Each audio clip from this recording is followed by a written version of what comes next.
Hello, Mystery Bible On listeners and viewers. A quick note before we get into the interview that you're about to hear. First of all, this is an audio interview. It is not our typical video format, and that is because the kind folks who are being interviewed and telling their personal stories have asked for some level of respect of their anonymity. So I decided not to put their faces all over the internet, but you will get to hear their stories. So please respect their privacy.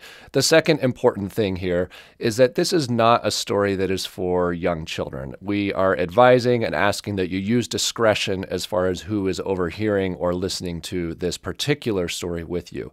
There are many topics on Mystery Bible On that are fine to share with your children, but every now and then we come into something that is harder subject matter, and this discussion does include some sexual material and some other material, not for voyeurism or titillation or anything like that, but because it's part of the story and it's important that people understand the context of what's going on. So this is something that if you're listening in carpool or watching this with small children around, maybe go to a different episode and enjoy this one in the privacy when you have time to be a little bit more reflective and there aren't such young ears listening. So I really look forward to getting this story in front of you. I've been working on this one for a while, and we look forward to hearing what you think about this episode.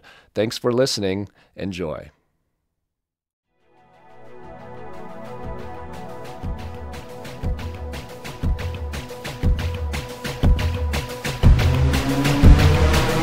Hi, everybody. Welcome to another episode of the Mystery Bible On podcast.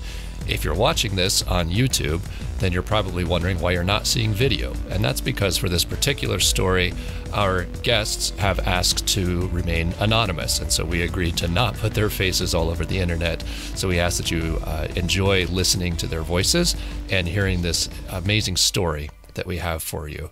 Today, you have Joel. Dan and Brian are not joining us for this particular broadcast, but here in the virtual studio with me are two of my dear friends, Steve and Meg.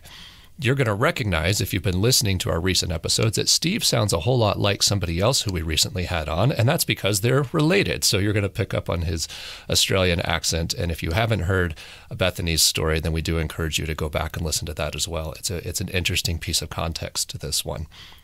So the reason why we're recording this story is because I think it's very important that the Mystery Bible On audience is hearing a good study in practical applications of spiritual warfare. What does it look like to face spiritual attack? What does it look like when the enemy tries to destroy you, tries to attack your family? How do you recognize it? How do you respond when something like that happens? And this story is an incredible story of transformation and redemption. And you're going to hear Steve taking a lot of spiritual leadership in his family situation to realize, oh, there's some dark and ugly things going on, and we need to make some changes, and how the enemy fought back in very overt ways against that. So I also remind you that these are deeply personal stories. Nobody's getting paid or bribed to share this stuff. This is an act of service that Steve and Meg are offering to you. So we ask, of course, that you consider them, even in your hearts and minds, with respect and honor what they are sharing, because there's many people who wouldn't have the guts to share dark personal things from their life. It's not for voyeurism. It's not to wallow in gritty details. It's to try and make sure that people are understanding that our enemy is real, but our Savior is very, very real. So Steve and Meg, thank you so much for having the courage to join us. I'm so glad that we are finally getting this story recorded, and I've only heard bits and pieces of it, and I'm really excited to bring your amazing testimony to our audience. Yeah, thank you, Joe. Appreciate you having us on. And Meg, I don't know your side of it. And so when Steve said, hey, we got to have Meg in the studio, and then I said, fantastic. So I'm so glad you're here. And I know I and my family are very blessed by knowing you guys. So this is a neat thing that I didn't see coming, and you probably didn't see coming the first time we shook hands either. So it's a fun story. Let's get into it. Steve, I'm going to start with you because I know you and I have had enough conversation about this that I know that there's a beginning to your story. So lay the groundwork for us, and kind of give us a little timeline of when things started to go, when things started to get real interesting for you and your family. Yeah, absolutely. And Joel, to answer your question, why I wanted Meg with us is like we're in this fight together, right? It goes deep and it goes dark and it goes into areas of our lives that we've received absolute redemption from. Mm-hmm. So, and if I didn't make it clear before, just for the listeners, Steve and Meg are married. That's why we refer to them as a unit. So this is a husband and wife duo we have here who've been through this together. But yeah, if it's all right, I'll go through kind of a history and kind of just kind of like what Beth did, a bit of a history, a bit of a background, and kind of what led up to the recent events in the past. And if I may, just ask for a little bit of grace as well, and thank you for that welcoming introduction. But we're not Bible scholars, right? We're not spiritual warfare experts. We're ordinary people that just some weird stuff has happened to, and that we've found our way largely with the help of a few friends and with the help of the power of the Spirit of God. Jesus Himself has been very much involved. So if I say anything that might be amiss, if I say anything that's like it doesn't quite match this, doesn't quite match it, just ask for some grace there. So we all need it from time to time. But I need some now. And thank you. We have a very gracious audience. And I think it will help too if you just give kind of the very quick version of kind of where you came from and what your spiritual background is. And we have some of that from Bethany's side of the story, but that way people kind of know where you sit before we hear where you stand. Yeah, absolutely. So taking it back, like Beth said, our parents were missionaries out in Australia. And a very conservative mission group. So we grew up in a very conservative kind of environment there, and kind of about what that looks like is, I guess when we started, we do, the services on Sunday. You do like your morning kind of Sunday school service, and then you do like the main service, and then you go home, and then Sunday evening there'll be like another service, right? You do Wednesday night Bible study service, you do like youth group on the Fridays service, you have kind of forced family devotions, I guess you could say, right? So Dad gets out this, little devotional book, kind of reads through it, and the only thing actually good about that was occasionally there was a story that he would have that was like really cool. So appreciate that. But then it was like forced family prayer, right? So and then just tons of rules, tons of rules. Now I want to caveat to say this with the fact that I absolutely love my parents. They were good parents. They loved us and protected us. However, they did keep us in a Christian bubble, if you're familiar with that word. The very strong kind of bubble of religion, Christianity, right? So along that came with all the rules, right? So, obviously no smoking and drinking, right? But beyond that, like music, like any music with a beat, right? Couldn't listen to pretty much any secular music, and even some Christian music couldn't listen to. No tapping of the feet, no dancing, stuff like that. So that's the kind of the system kind of that we grew up with. And I want to be very kind of, gracious here to my parents, and let them know that, I do absolutely love them. And I know that, that wasn't entirely their fault, but it did have ramifications for us growing up. So what that generally meant is like your relationship with God meant rules, right? It meant rules. It meant following rules, doing all the right things, doing, all the 10 steps to whatever, right? But not much else. But during this time as well, I was also a boy with a dream, right? I had a dream to go fly jets, right? I had a dream to be a pilot. I had to dream to be part of an amazing adventure and do something extraordinary. So I went on to pursue that dream. So I came to the U.S., joined the U.S. military, became a pilot with the U.S. married my bride. I have 2 wonderful girls at home. And we kind of go through this life of relatively kind of being like a successful family, right? But all the time there's this feeling of like this isn't quite right? This whatever this religious system, and we're in churches and stuff like that. But for me, it was like this feeling of religion. It just wasn't. It just wasn't quite right, and things weren't actually working along those ways. I want to disrupt, because I think this is an interesting tidbit, as I know you're kind of approaching as I know the timeline that you're kind of approaching here.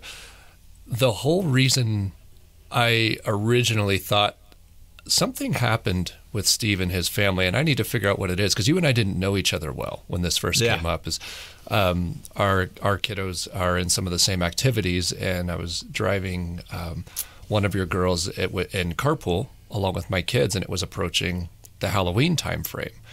And I didn't know anything about, your family in terms of whether or not you guys even attended church. Obviously, I didn't know your spiritual background, and I just kind of casually asked, "Hey, are you guys doing anything for Halloween?" And your daughter said, "We used to, but then something happened, and now we don't." And I thought, "Oh, I think there's a story there." so just tucking that in, there's a definite before and after, as you're kind of painting the picture of leading up to this. Before, it was standard. Standard. You were doing the best you could with what you had, and kind of living a normal life, doing normal things as a normal American family in a pleasant place to live, and then some things started to happen. So I'm not trying to derail your story. I just wanted to add that from what you're leading up to, even your children knew, hey, there is a before and an after with some of this. Oh yeah, absolutely. Yeah. And that was, that was really interesting. Yeah, we were that Halloween house, by the way. We were we had all the decorations, we had all the lights, we had all the, we had the parties. We didn't do like the dark stuff, but yeah, we really celebrated Halloween big time, and that stopped. But yeah, going back to kind of where we were, just a normal, I guess you'd say, just a normal kind of Christian family, goes to church. Way back in the day, I used to play in the worship band too, and everything, and just going through our lives. And I'll go into more of that history a little bit later, but leading up to kind of the change that started in me kind of being in this place of, I cannot separate Jesus from religion, right? It's like, I know I never stopped believing in Jesus, but I could not separate him from religion, and I wanted nothing to do with religion. Because I'd seen kind of the effects of that in the Middle East, kind of participating in the wars over there. And I've seen the effects in just people, right? Just like I didn't see freedom, joy, and all these things that we were supposed to experience in religion. So I was like, there could be a solution here, but I don't know what it is, right? So I'm just going to go along and doing the thing, right? Then fast forward everything to Father's Day, 2022. If you're familiar with the song "The Blessing," I think Carrie Job wrote it. "The Blessing." There's our church sang that song, and there's this lyric in that song that says, "He is for you. He is for you. He is for you. He is for you." This over and over again. He is for you. He is for you. And that lyric hit me just like a knife in the chest. He is for you, right? because all this time, all I had was religion, right? I had God being the judge, right? The immovable mover, right? The guy that's kind of up there orchestrating things and putting his pawns where they need to be, right? That was my view of God. But He is for you just struck me like, just wow, maybe there's something there. Maybe there's something there. I didn't really know what to do with that though at the time. I was like, okay, there's something here, but I don't know what it is. Fast forward a few months after that, I'm on a work trip, and I'm no longer military anymore. I'm in the commercial aviation space.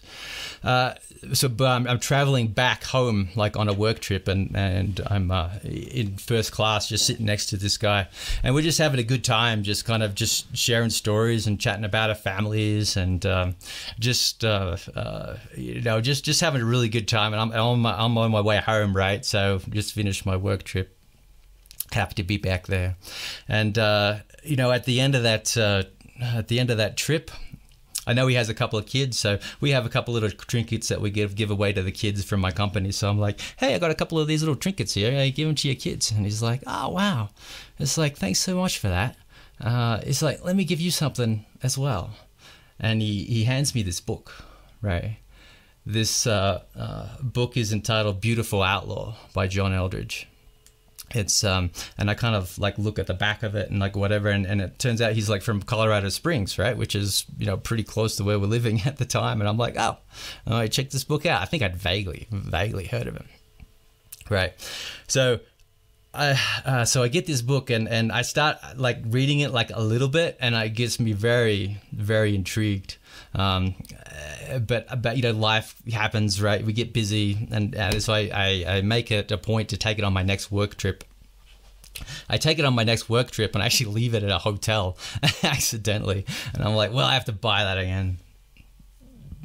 So I buy it again, and I have a trip coming up to Australia, right? And I know my dad is picking me up from the airport. And I know it's a pretty long drive from the airport to his house. And I know the last conversation that I had with my dad, it was actually on email.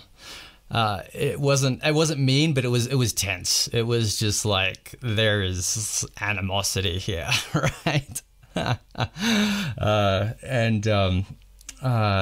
So I don't know how this is going to go, right? So, but I have a long flight, so I'm like, hey, I'm going to dive into this book, and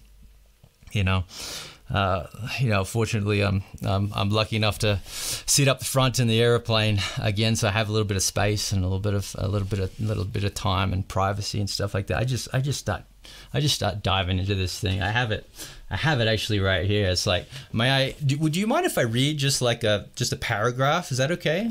Yeah, this is explore the space, Steve. Explore the space, because I know you're gonna be sitting there like, what is this book, right? What is this book, right? So, all right, so listen to this, and again, I hope John doesn't mind me reading his book here, but all right. Sunlight on the water, songbirds in a forest, desert sands under moonlight, vineyards just before harvest. These all share something in common. They reflect the heart of a particular artist. They are his masterpieces, his expression and his gift to us. The artist's name is Jesus. Something else lies in common between these treasures and Jesus as well. Words on a page cannot compare to a personal experience. Sailing the ocean on a bright morning with a wind in your face, wandering under the forest canopy while the sunlight filters down, lying on warm dunes beneath a full moon, watching shooting stars, drinking in the lush beauty of vineyards on a hillside in the early autumn. These experiences are far closer to what it's actually like to experience Jesus than any mere talk of him could be. More words about Jesus are helpful only if they bring us to the experience of him. We don't need further speculation or debate. We need Jesus himself, and you can have him, really. You can experience Jesus intimately. You were meant to. For despite the vandalizing of Jesus Christ by religion and the world, he is still alive and very much himself. though nowadays it takes quite a bit of uncovering to know him as he is. A simple prayer at the outset will loose encounters like a landslide. Jesus, I ask for you, for the real you. That's the way that book starts, and that just spoke to my heart like nothing else. Well, that's completely different from what you were describing that you grew up with. So you're suddenly, you're getting this perspective of, wait, it's not about whether or not I tap my feet. That's not what he's interested in. There's so much more here, and so it sounds like that was kind of a revolution for you to get a completely different perspective on what is this really about. It's not just about me following rules. Yeah, and the experience, right? The experience is not. It wasn't taught, right? It was taught as rules and principles. And these are the things. These are the ideas about Jesus. These are the things kind of that we associate with Jesus. But it's not about, hey, here's Jesus, right? Here's an actual literal experience with Jesus. So it goes on to talk about his personality, his playfulness, right? His humor, right? His cunningness, and just all the elements of his character and how he was the most human, right?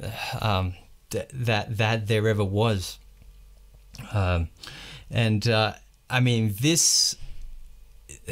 It spoke to me so much. I was reading through this, and like later on in the book, there's a salvation prayer. Like later on in the book, it's like, hey, if this means something to you, hey, pray this prayer. And it's just like, I pray. I was on my knees on a first class airplane in the middle of the Pacific, praying this prayer, right? And Jesus is there, and I'm experiencing his glory and his wonder and beauty and majesty.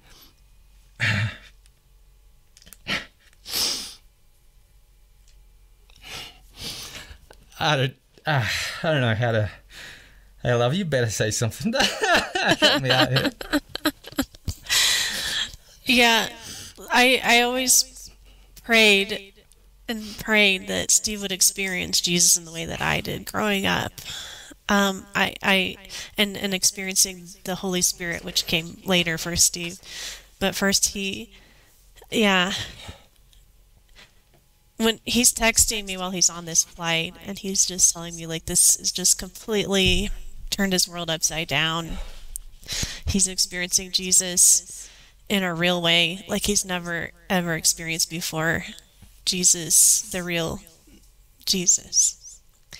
And I was like celebrating in my heart, because this is something I've always wanted for Steve. He's always been a bit shut off because of the way he grew up, because he had a lot of, I would say, resentment for the religious upbringing.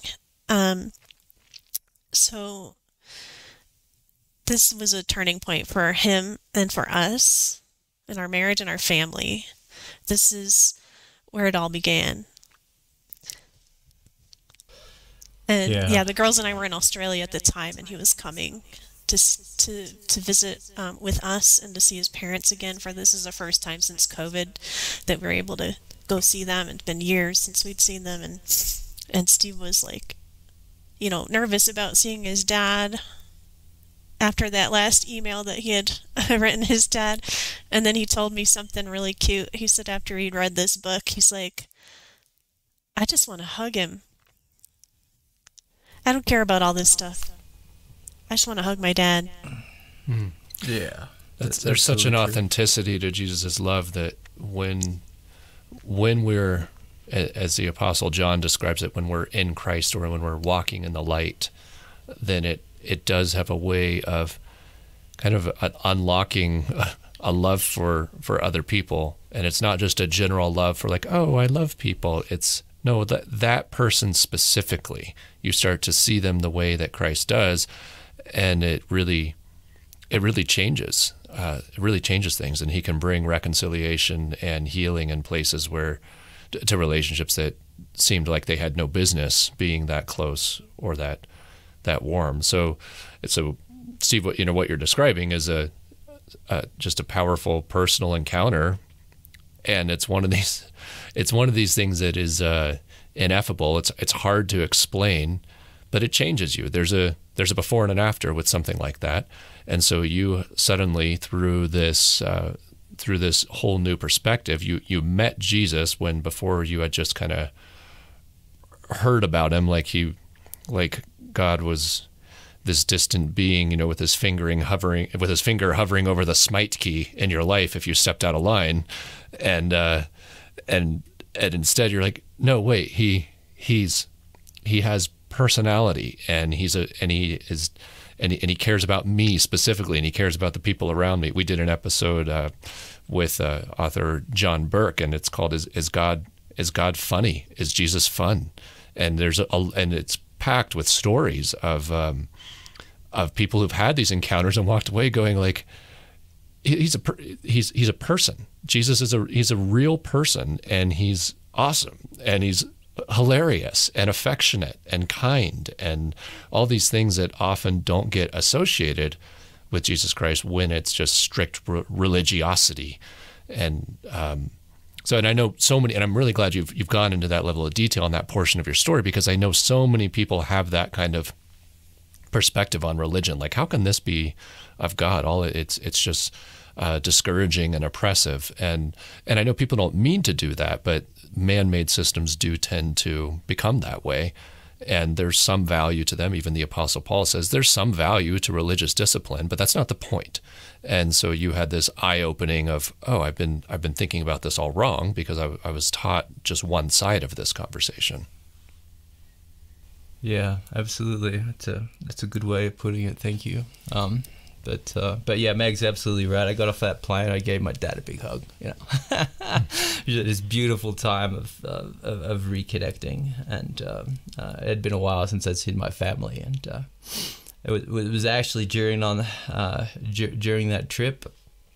Now, it's the first time I'd seen Beth in a long time too, and it turns out there was some things that I did as a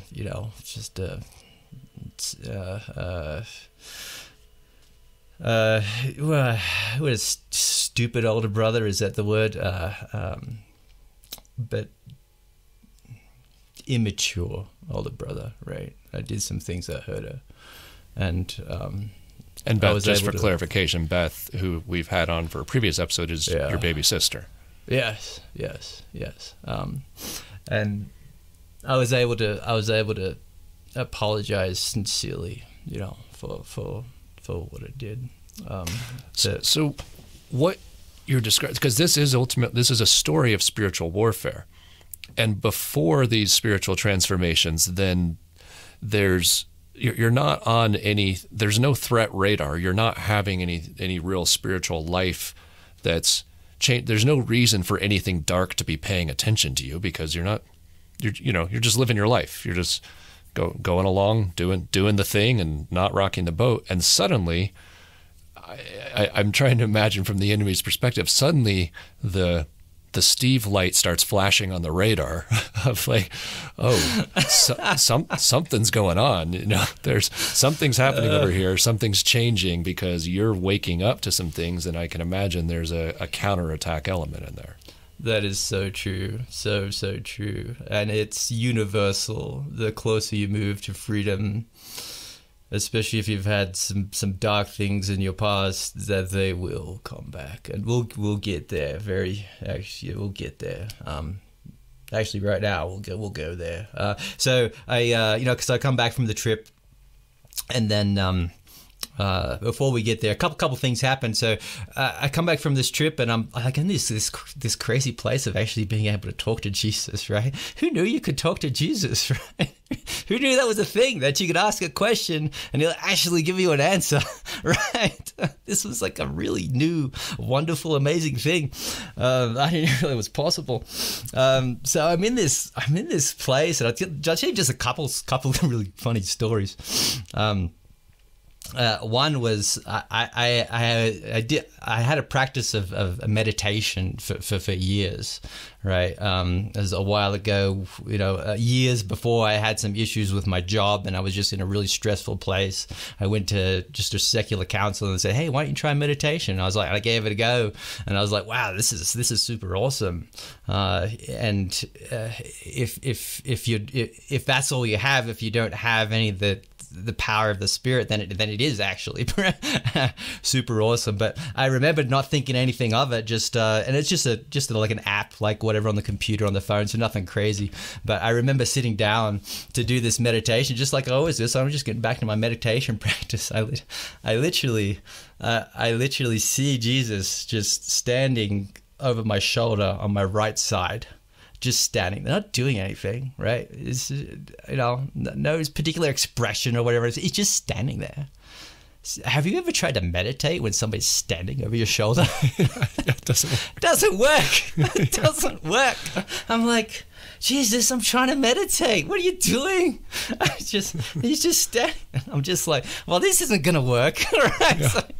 So I just closed that, and I was like, okay, that was weird. So later on, I learned more of a spiritual practice of meditation, but that's a whole nother story. But for now, like, the meditation was kind of off the grid for me. Another story I shared during this time is like, I had some games on my computer, and they were kind of like soft pornographic kind of like games.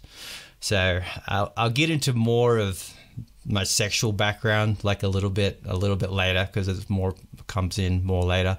But at the time, I had pared things back, and I was just like, okay, these are just some games I enjoy playing around with, right? Nothing crazy or whatever. Just I was on my trips to get a bit lonely, right? I'd play with these games, and I was like, but the question came to mind, hey, should I keep playing these games? Is this a thing? Now, I know you think that's like weird, right? Like how is this even a question, right? But no, like, so let me get you into my headspace at the time. I have literally thrown away every single religious rule there is, all of them, right? I've come to this place of knowing Jesus personally and being able to talk with him. So I just ask, hey, Jesus, what do I do with these games? His response was very clear. It was, be the man I created you to be.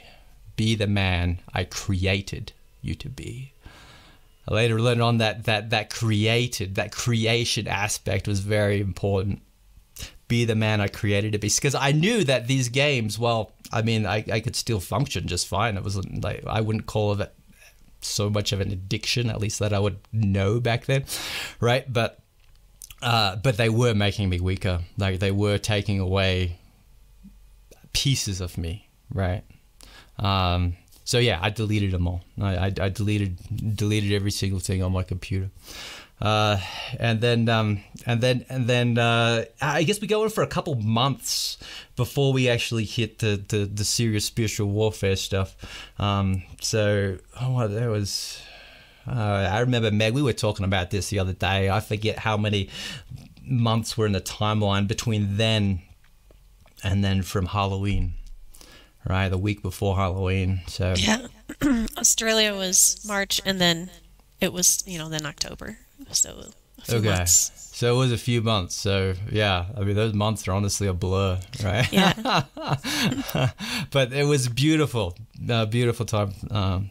Anyway, Halloween again with a Halloween house, right? Like literally, you go into the neighborhood. On Halloween, our house is just bling, right? It's just got everything. Cute. I would call it cute. Yeah, Halloween. Cute. We have two young girls, so nothing gross. But I think it all started back when we lived in Las Vegas. Like, everybody, we moved there and everybody decorated for Halloween. And up until then, it was like I'd carve a pumpkin and set it on the porch. But we just got kind of sucked into the Halloween decorating. So yeah, we had every year bought more and more stuff, and like, yeah, we're that house on the street that all the kids want to come get their candy.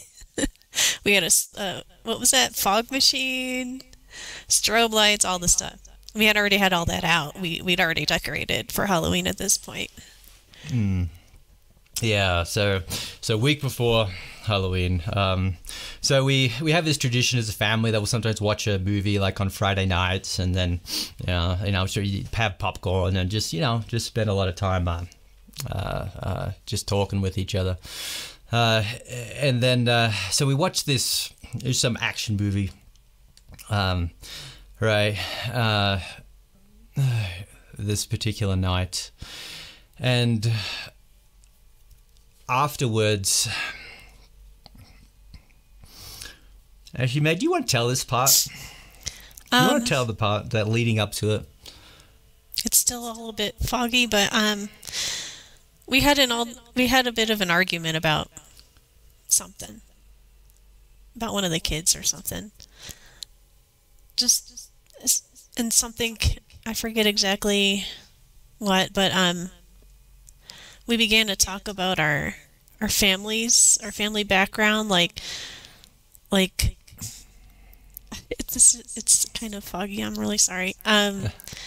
It ended up with us in the kitchen, having not an argument, but a serious conversation about our family background, specifically Steve's, because there's a lot of stuff like deep history with the family curse type situation, like generational curse type situation. And I was like, I wonder if this, like, just what I see in you sometimes has a lot to do with this. And once we kind of realized that there was this generational curse on Steve's family, women and men, and I can't tell you the specifics about surrounding it, but something, that's when the enemy was like, wait a minute. Wait. You shouldn't know about this, or you're uncovering something here. I remember looking into your eyes. Oh, go ahead, Joe. I want to jump in here for just a second. So I just did a wedding last week. I officiated a wedding, and one of the things I often say in weddings, when there's a section in a wedding where you give a charge to the groom and a charge to the bride, where you say, like, here's what you are supposed to be doing in marriage. And one of the things I say, and it's fresh in my mind because I just wrote this ceremony, is I said to this young groom, he's a wonderful young man, I said, do not ever disregard what your wife is saying, because God provides so much wisdom and perspective from our wives in marriage to point things out and to make connections that we would never make. And it sounds like this is one of those situations where Meg is seeing something, and that's the kind of thing that, to bring something like that up, you could imagine that causing a big blow up in a lot of marriages. What man wants to hear, like, hey, you're doing this wrong? And it's probably something like, it's like the worst. If you want to tick off a man, just be like, hey, you're acting like your dad. It's the kind of thing where, like, it's just instantly going to be like, how dare you, But she's seeing something, and she's making a connection. And Steve, it sounds like in the moment, whatever the circumstances were, you were able to hear that because she was right. And that's the sort of way that God, it's one of many ways that God uses our wives to speak to us. He says things, he points things out. Wives, women make connections and see spiritual realities that we don't pick up on in a lot of cases. And he's trying to tell you something, and that can cause conflict in a lot of marriages. But it sounds like you had the wisdom to kind of hear what she was saying in that moment. Yeah, and it was super weird. I remember looking into her eyes, and there was like this weird, like, otherworldly, like, look in there. Like, there's something there. But hey, no, good news, right? I'm in this place right now. I'm talking to Jesus, so it's all solved, right? So I'm just like, family curse. I got this. This is no big deal, right? So yeah, so we have this conversation down in this kitchen, right? And we go upstairs. It's kind of late, right? So we go upstairs into our room. We have, the curtains are, shut, and there's a bit of light coming through from the, the lights, the street lights outside. And then, so it's dark, pretty, not pitch black, but pretty close to dark, pretty quiet, right? We're about to go to bed, and I'm just like, no worries. Let me just break this family curse before I go to bed here. Let me just wade into a little bit of battle here real quick. What could possibly go wrong? Let's just do this. We were naive. We had no idea. Yeah. I remember specifically. All right, so we had the bed takes up most of the room. I'm on the the left side of the bed. All right, I get off onto my side of the bed, which is kind of near the corner, near the wall, like of the room. Right. I get on my knees. Right, and I think before any words come out of my mouth, I kid you not, this demon manifests itself in the corner of the room. I see it so clearly. I can't remember if my eyes were open or closed, but I know I could see it just as clearly as I'm in this room now, as I was talking to you earlier. I could see this thing vividly. It takes up the whole corner. So it's about 8 feet tall, and it's just this monstrosity, right? It's just this scary beast of a thing. If I was an artist, I could have probably sketched it at the time. But the only thing that I can kind of think from my experience and the stuff that I've seen to kind of relate it to would be the Balrog from Lord of the Rings, in that movie when they're on the bridge of Khazad-dûm and the Balrog just kind of comes up and like just screams at them, right? It was similar. It wasn't exactly, but that's the so similar thing that I have to compare it to. It didn't have horns, right? No horns. It didn't have the fire, right? But it was just mean and scary, and this thing just screams at me. It just roars, right? And I can understand if you don't believe me, but if you can just pretend.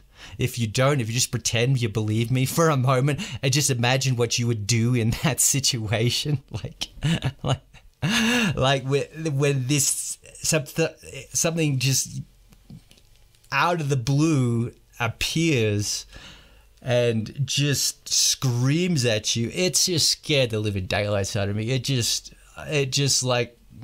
I literally jumped back on the bed, right? Jump back. I crawl into a little bowl. I can't say anything. I'm like crying. He's crying like a baby. And my husband, just for reference, my husband is one of the most serious people you'd ever meet. And if he says he saw a demon in the room, he saw a demon in the room, because he would never say something like that. And he was scared out of his wits. And I was like, what is going on? Yeah, and I've done some tough things. I've fought in war. I've fought in combat. I've been through intense training. I've done a lot. I can't compare anything to this. This was crazy. So anyway, I'm in just this little ball, and I just finally. When I finally work up the ability to kind of talk, I'm able to talk to Meg and just tell her.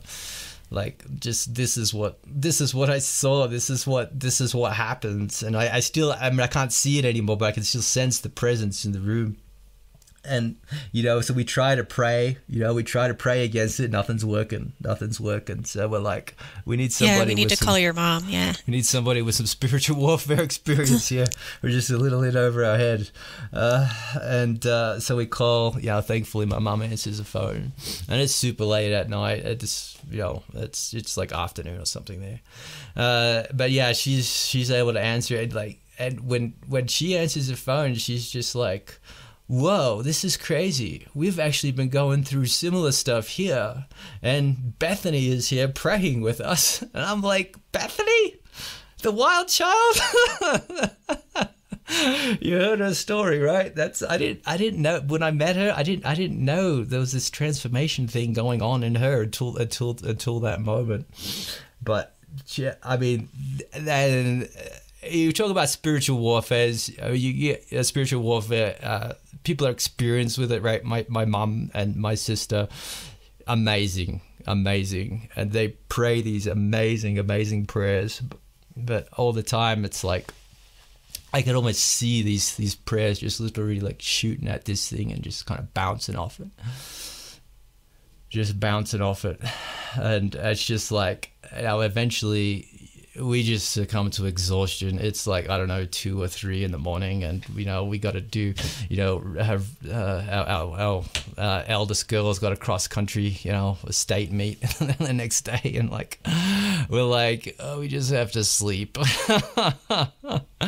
So we basically just collapse, and then yeah, I don't know, love, if you want to add any more details, like, because I'm actually curious of what that was like for you to experience, because it must have been super weird. Yeah, I don't ever see my husband crying ever, so and I've never seen him afraid of anything, so yeah, all I knew is I mean, we tried to pray, we did our best. But we're very inexperienced with this. Was kind of one of our first bouts with spiritual warfare, and Steve saw it in a real way. I could not see it. I could sense it in my body. I could feel it on my head that there was a presence in the room, and it was like, for me, it's like pushing down on my head, like a immense pressure.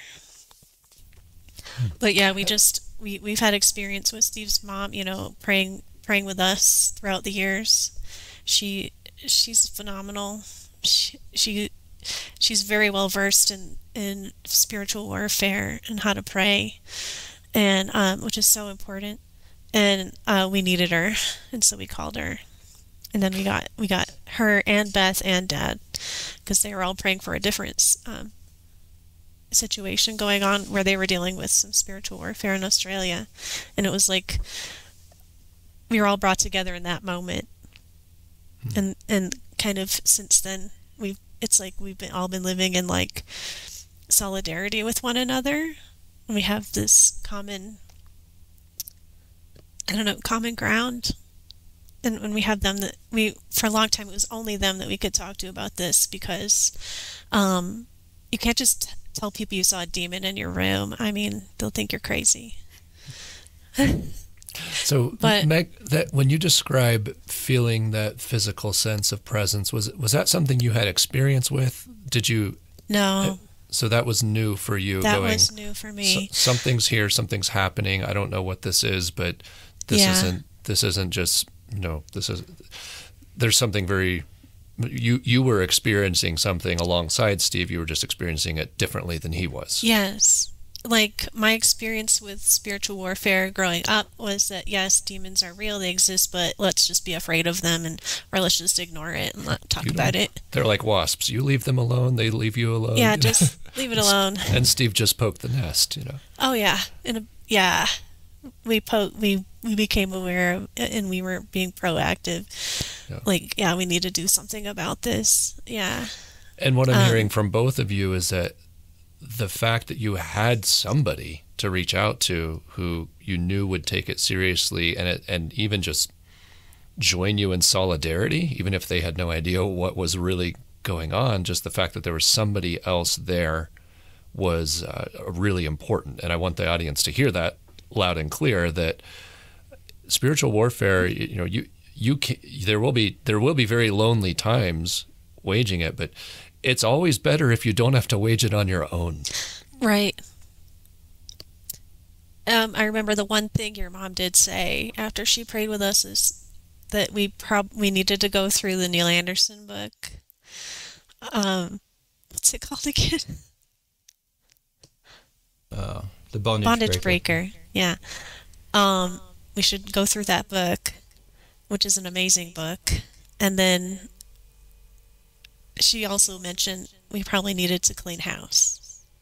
We need to go through anything that could be forming attachments with anything dark spiritually.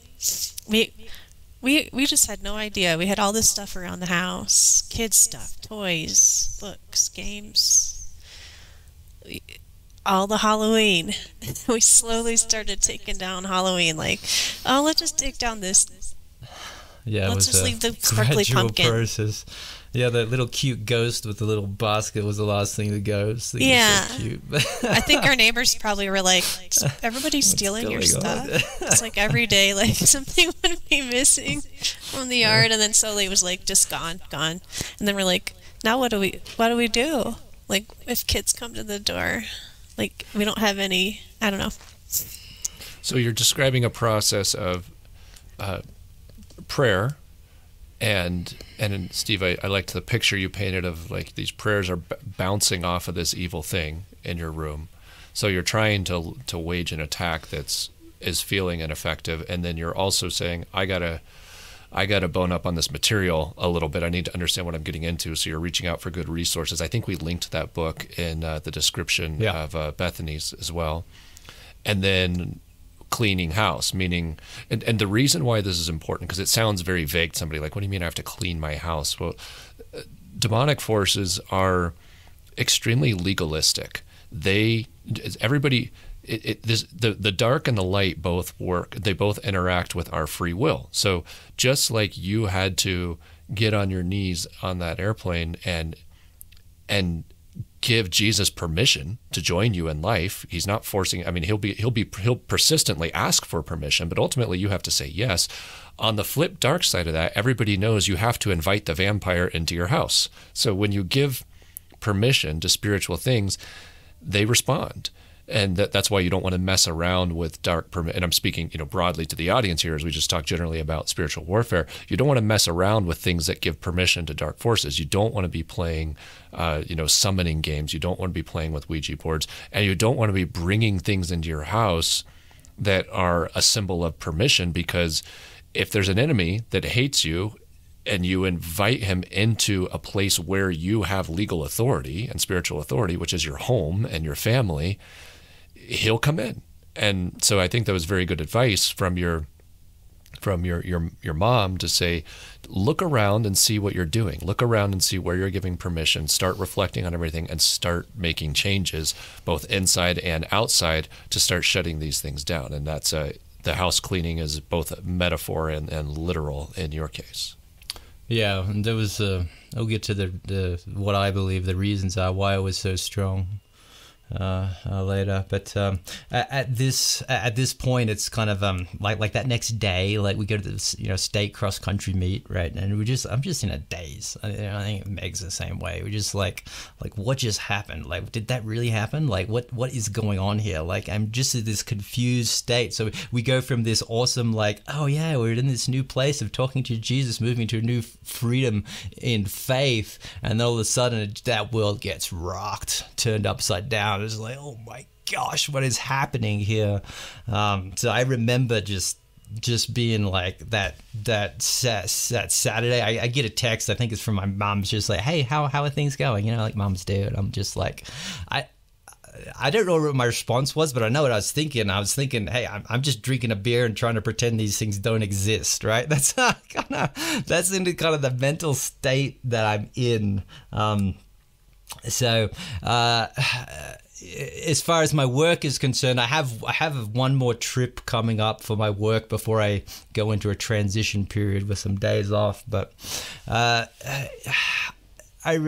remember, and I'm in a few days in this state, like I'm just like dazed, confused, right? I'm not getting any particular any more manifestations or anything like that. It's just like, I don't know. It's just like the middle of the cyclone, right? Right.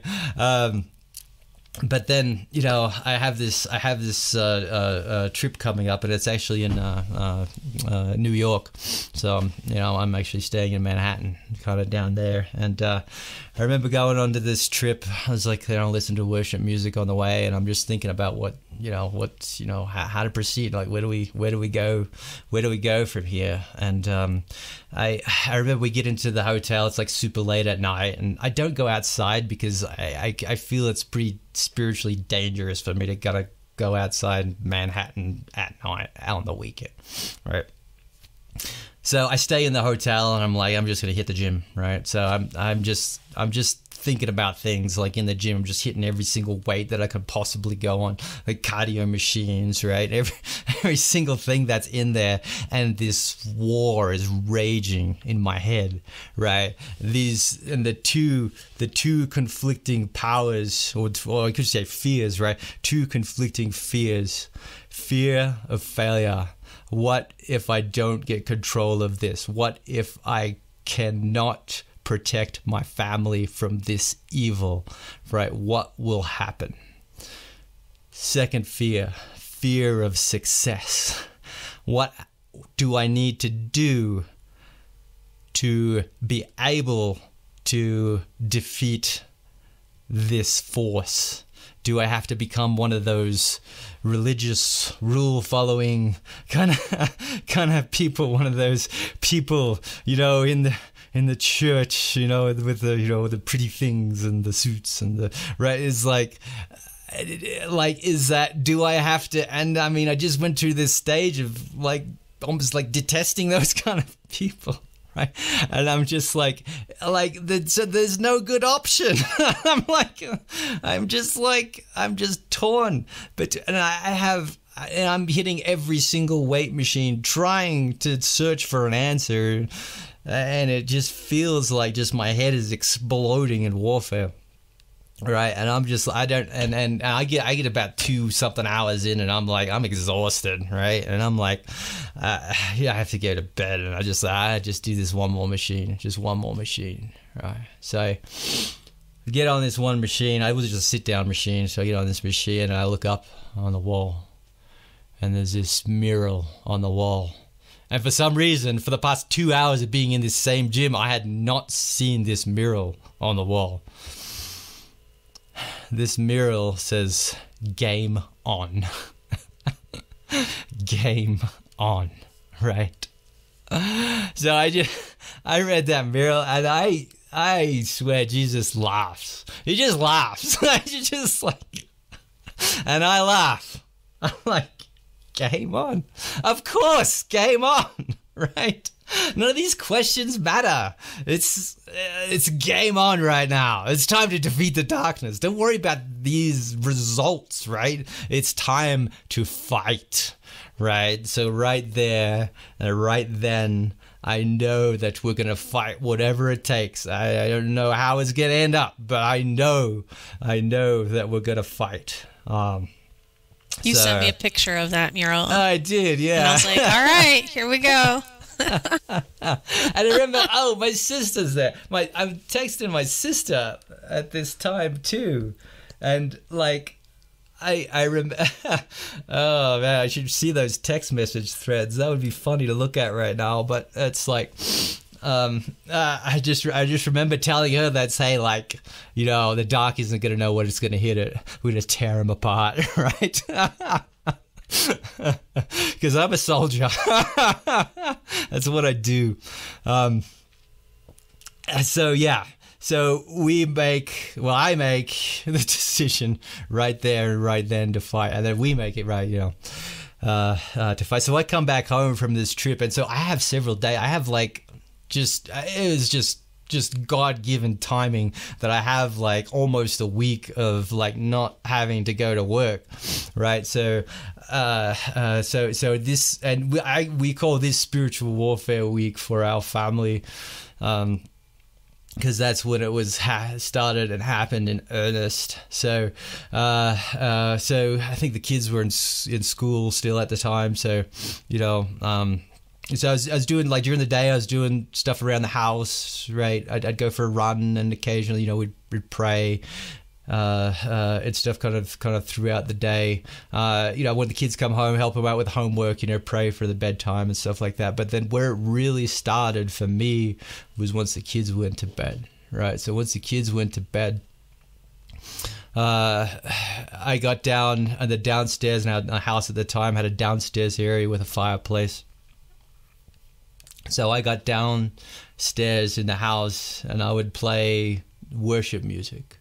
I would be on my knees and I would pray, and I would just call out to God, and I would be there for hours. For hours. I would play entire worship albums and be on my knees the entire time, right? I would just pray just from just a deep places in my heart. And I'd have these crazy experiences, right? I'd have these, like this one time I could almost always see and sense the presence of Jesus. He's always on my left, right? I sensed the presence of the Spirit was always on my right.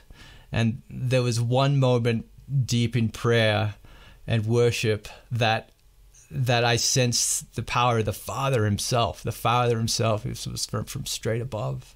So I'd have these kind of visions and these experiences like that, just like being just deep late at night into prayer, going to like 2-3 in the morning, right? And throughout this time, he's speaking to me too, right, during the day as well. And how you talked about cleaning house and things that you have to get rid of and stuff like that. And he was leading us to go through some of the things in the house and leading us to make some changes. And during this time is when he revealed to me some things that I was hanging on to, right? So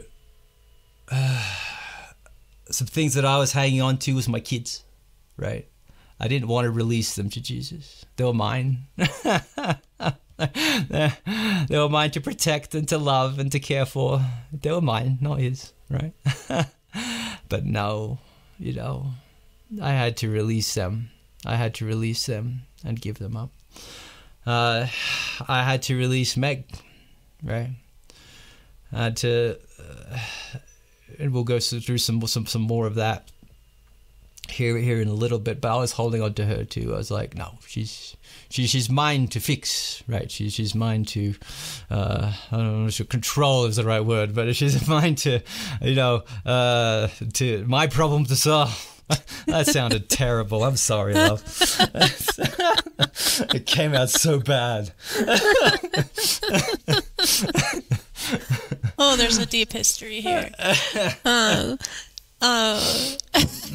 Yeah. We'll get into some of that. Wow, that was epic. But the deepest and hardest thing I had to give to Jesus was my sexuality. And that was hard. And I like to go back into some history there, because this is what kind of frames things a little bit more. Let's talk a little bit about sexuality. So going back into my history, well, I guess let me say this from the outset. We've been in counseling multiple times, like us individually and together. Multiple counselors. Depending on the counselor, I'm either hypersexual or have heightened sexuality, right? That's depending on the counselor, right? And I'm the complete opposite. And she's the complete opposite. Yeah. I'm shy. Yeah. And I grew up in a family where it wasn't ever talked about in a positive way. So that was what I brought with me into our marriage. And it absolutely affects your marriage, the way you grow up. Yeah. So going back into my history there. So again, parents, very conservative background, basically wasn't talked about. It was like, when I was a kid, my dad like literally read me a book with pictures, right? And then I'm pretty sure he's just like, okay, my job's done here, right? my son knows about sex. Okay, good job, Dad. Appreciate that. Again, I love you. But I could have done a little bit more there. Could have done a little bit. And the crazy thing is that's a lot more than a lot of dads do. Well, that is probably more than he had, right? Yeah. So again, I love you, right? Yeah, worked with what he had to work with, right? Yeah. But it doesn't take long, right? You're a teenager, right? Friends introduce you to pornography, right? So I get a little bit hooked onto that, and then I spend some nights, usually not while I'm in school, because I'm this super hard worker. I'm like, I would spend, for my school time, to give you an idea of who I am, right? I'd spend, like, for high school, I'd spend about 4-5 hours on homework a night, right? I was, straight A's pretty much, except English wasn't that good. But no, I graduated as a top math, science, epic academic graduate in my high school, right? So, that's kind of where I am. So I knew not to let it affect that, right? But on the holidays, right, I'd mess around with it just on the weekend. I remember, and this was not, and this is not talked about, right? Well, it wasn't talked about to me that it can be addicting. I didn't know it could be addicting, but it absolutely is. I remember one night, just during the day, just sitting on a chair, being almost suicidal and depressed, and what am I doing, right? So then I pare things back significantly, right? And then when I leave to come to the United States, I tell my parents, hey, I did this. I knew I shouldn't have. I'm sorry, right? And I mean, to their credit, oh my God, they just loved me. They just loved on me. They're just like, we love you. It's okay. We love you. We love you. We love you. And just that really meant a lot. That's so. Again, parents get some things right and some things not right, but they got that right. But here's the issue, right? The forgiveness without healing doesn't really go forward too well, right? Doesn't go forward too well. So I didn't know I needed sexual healing, right? But so anyway, so I go on through life pretty much like this, like treating pornography as a as kind of like a vice, right? Kind of like like an alcohol or a drugs or something. Like, you don't want to get too involved because it's going to affect your life, right? It's going to affect everything that you so you don't want to go too far, but you can just play around with it a little bit, be fine, right? So this is my kind of feeling, kind of going through, but with that. Yeah, as well for me, right? If you remember, I have this heightened sexuality, if you will. So just a little dabbling doesn't really do it for me, right? So I needed more of a story, right? I needed more of a kind of a narrative, more of a kind of adventure, right, if you will. So I get into other stuff. So I get into, like romance novel type things, or kind of just adventure novels with like sexuality kind of as the focus. I get deeper into areas of like the cartoon, like the animated kind of stuff, right? And I kind of get deeper into these levels. So the way it kind of works is, you have the light porn, which is all like everything's consensual and everything's just, everybody's just having fun, right? We're just having a good time, but then you get into like the deeper stuff, and you get into the more kind of like darker areas. You get more like bondage, right? So you get, chains, ropes, you get bestiality, right? You get like witchcraft, right? You get a search for power. You get sacrifice, right? You get, ritualistic type stuff, right? So and these are also paired with narratives, right, as well, like stories as well. It's not just porn, right? It's going deep into dark places, and I mean this will eventually get into monsters and rape and blood sacrifice and taking of innocence, suicide, death, right? You can get so deep into this stuff, and I let my heart go into some of these places, right? These and it sounds places. like with what you're describing that the sex element of that, the titillation of it is really just the doorway, and it's taking you into some very spiritually dark and demonic places, and just using sex as an instrument to draw you into places that otherwise you might not have ever stumbled into. And it's interesting that a lot of some of the stories I've heard, a lot of different vices they'll converge into similar places. So it's like, well, you can come in through this door, or you can come in through that door, or you can crawl in through the window over there, but I'm going to get you into this place, is how the enemy works. And there is, and that sexual overtone tends to come in for just in a lot of those scenarios, and it's so, I mean, this is where the ritual abuse and these sorts of things, just they're far more common than people realize, and it sounds like you got really drawn into giving your will. We talked about that free will element. You got drawn into handing your will over into these things, and the enemy will he'll take it in those cases. Yeah, it was a search for something more. It was a search for an adventure. It wasn't so much playing around, although that was a little bit of it, but it was that drive for something deeper and something more significant. And some of those videos or whatever, right? They'll actually have, right, just rituals in there, and just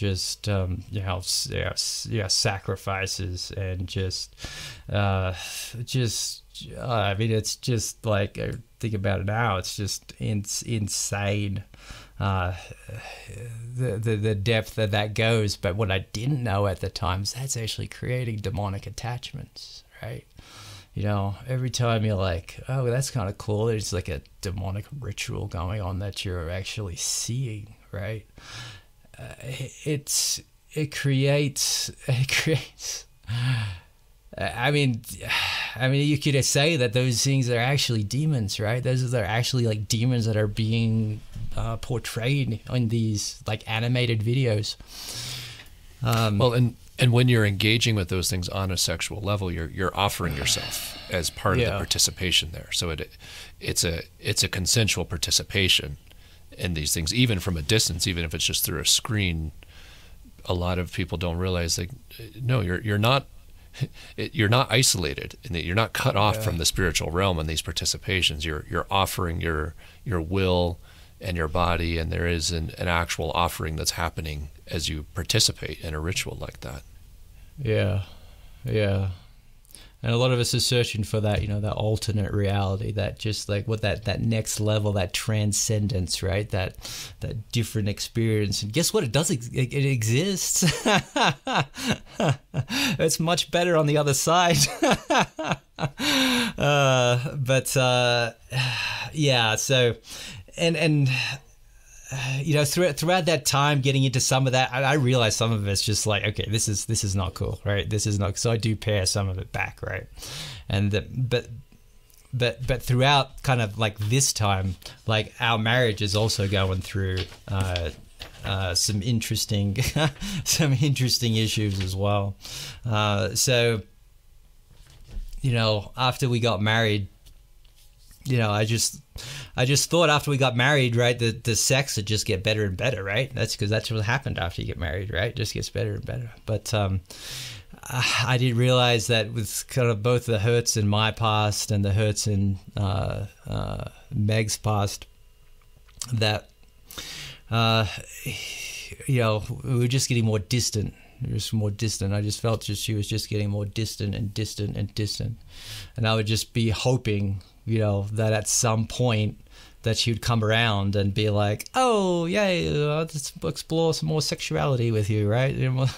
I bear in mind, I don't know at this time that I'm this hypersexual guy, and then she's the opposite. I don't know that this is actually a thing, right? That's actually happening, but you can imagine what happens, right? And this is the funny thing about God is he'll throw impossible odds, right? It's just being let's let's send my son into a world that's gonna hate him, into the jaws of an enemy that's gonna try to kill him, right? And just see what happens. It's just let's just throw this hypersexual guy, right, with a girl with some wounded sexuality, and let's just see what happens. What could go wrong, right? It's just it just makes me laugh. So, I mean, he gives us these situations where if we're gonna resolve it, we're gonna have to find him.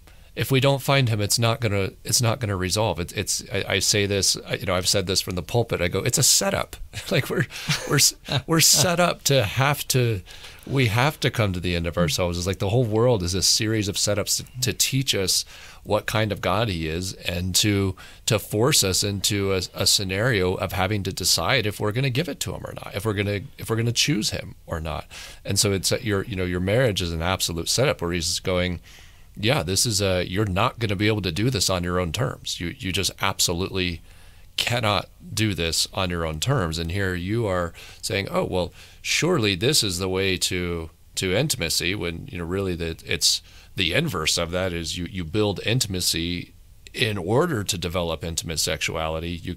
Sexuality is not the way to intimacy. And so getting all that inverted and flipped around, and you're describing, oh, well, she's just becoming more and more distant. You're getting the opposite of what it is that you're looking for there. And I imagine that the creator is watching, going, he'll get it. Yeah, he'll figure this out eventually. He'll realize this isn't working eventually, and he's very patient that way. He gives us, if we're fortunate, 70, 80, 90 years of repetition to figure some of it out. And some of it's a very intensive crash course, and you're describing being right in the middle of an intensive of why isn't this working? Yeah.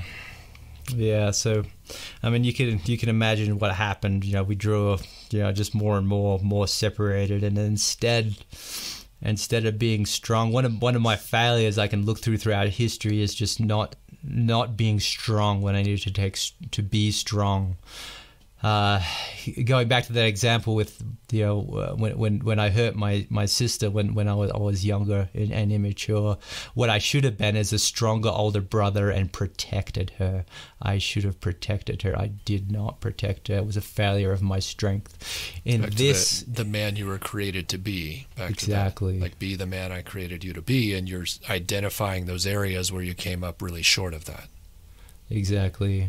Yeah. And that's interesting, Steve, because there have been times, I have younger siblings as well, and there have been some specific scenarios where I've gone to at least one of them and said, I see now what I should have done in that situation, and I didn't, and I'm really sorry. Where had I been paying attention to anything but my own self-preservation, what I should have done, but the right thing to do, or the strong thing to do, would have been this, and I failed you there, and it created pain and resentment and broken relationship for a long time. But the good news is, coming back in repentance and asking for forgiveness creates a lot of restoration and healing. Yeah, absolutely. So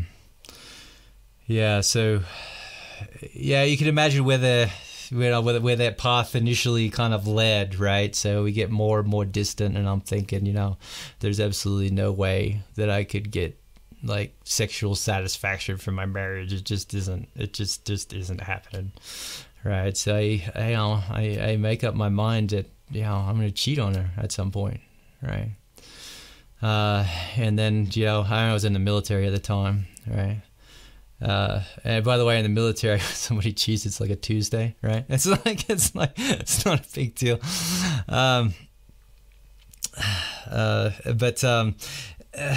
Yeah, so I go on a trip, a training trip, and the opportunity presents itself, and we have a good time and whatever, and so I think that after that, it's like, this is the way that it's going to have to be. I'm going to have to kind of go outside my marriage for sexual satisfaction because I'm not getting it inside, right? And that's just, I don't see any solution to this problem. This is So going back to the strength thing, what I should have done at that point has been like, hey, love, this is not working. We need help, right? It takes courage for a guy to be like, we need help.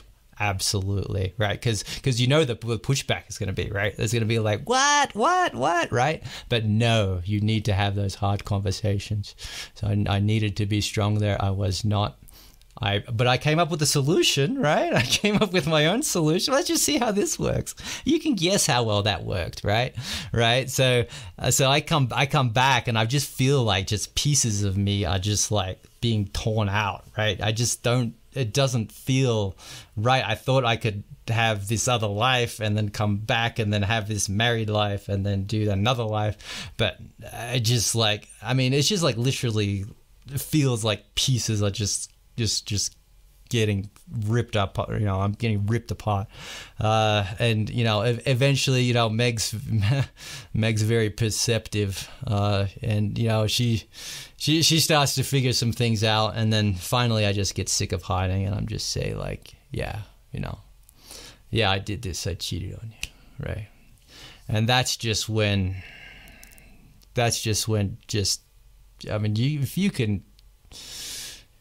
if you can just imagine your spirit and your soul and just everything in your existence just being torn apart. I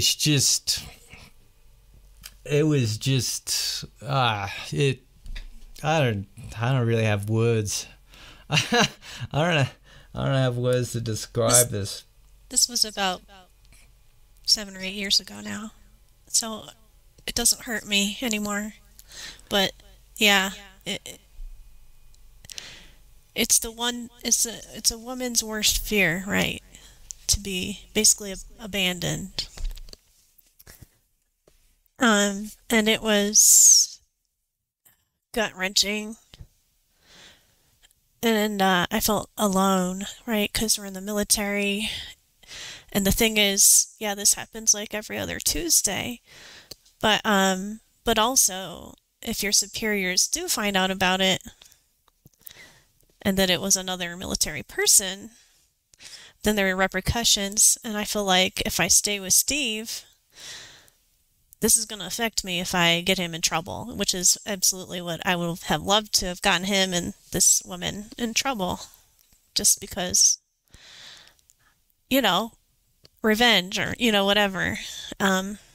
So our marriage was at its absolute lowest point here. And, we both can blame each other. But where do you go now? Where do you go after this? How does this? What do you do? Like my first instinct was to leave. I'm like, I'm not gonna stay. Why would I put up with this? But I have a really interesting story. We were living in Las Vegas at the time, and Steve wasn't really showing much signs of remorse or anything. He was in a really dark place. He had allowed himself to get into. And I just want to clarify the timelines here. So as Steve is kind of recounting this, because we started with, Jesus is saying, hey, I want you to give me your children. I want you to give me your wife. I want you to give me your sexuality. And so Steve has backed up and is explaining what that entails. So we're back before before the come to Jesus moment on the airplane, before the demon screaming in the bedroom. So we're several years before that, and you're describing all the foundational blah that's involved. Steve is about as far away from Jesus as he's ever been. Yeah. Okay. So I just want to clarify that in case anybody wasn't keeping up. So. Yeah. Sorry. No, you're fine.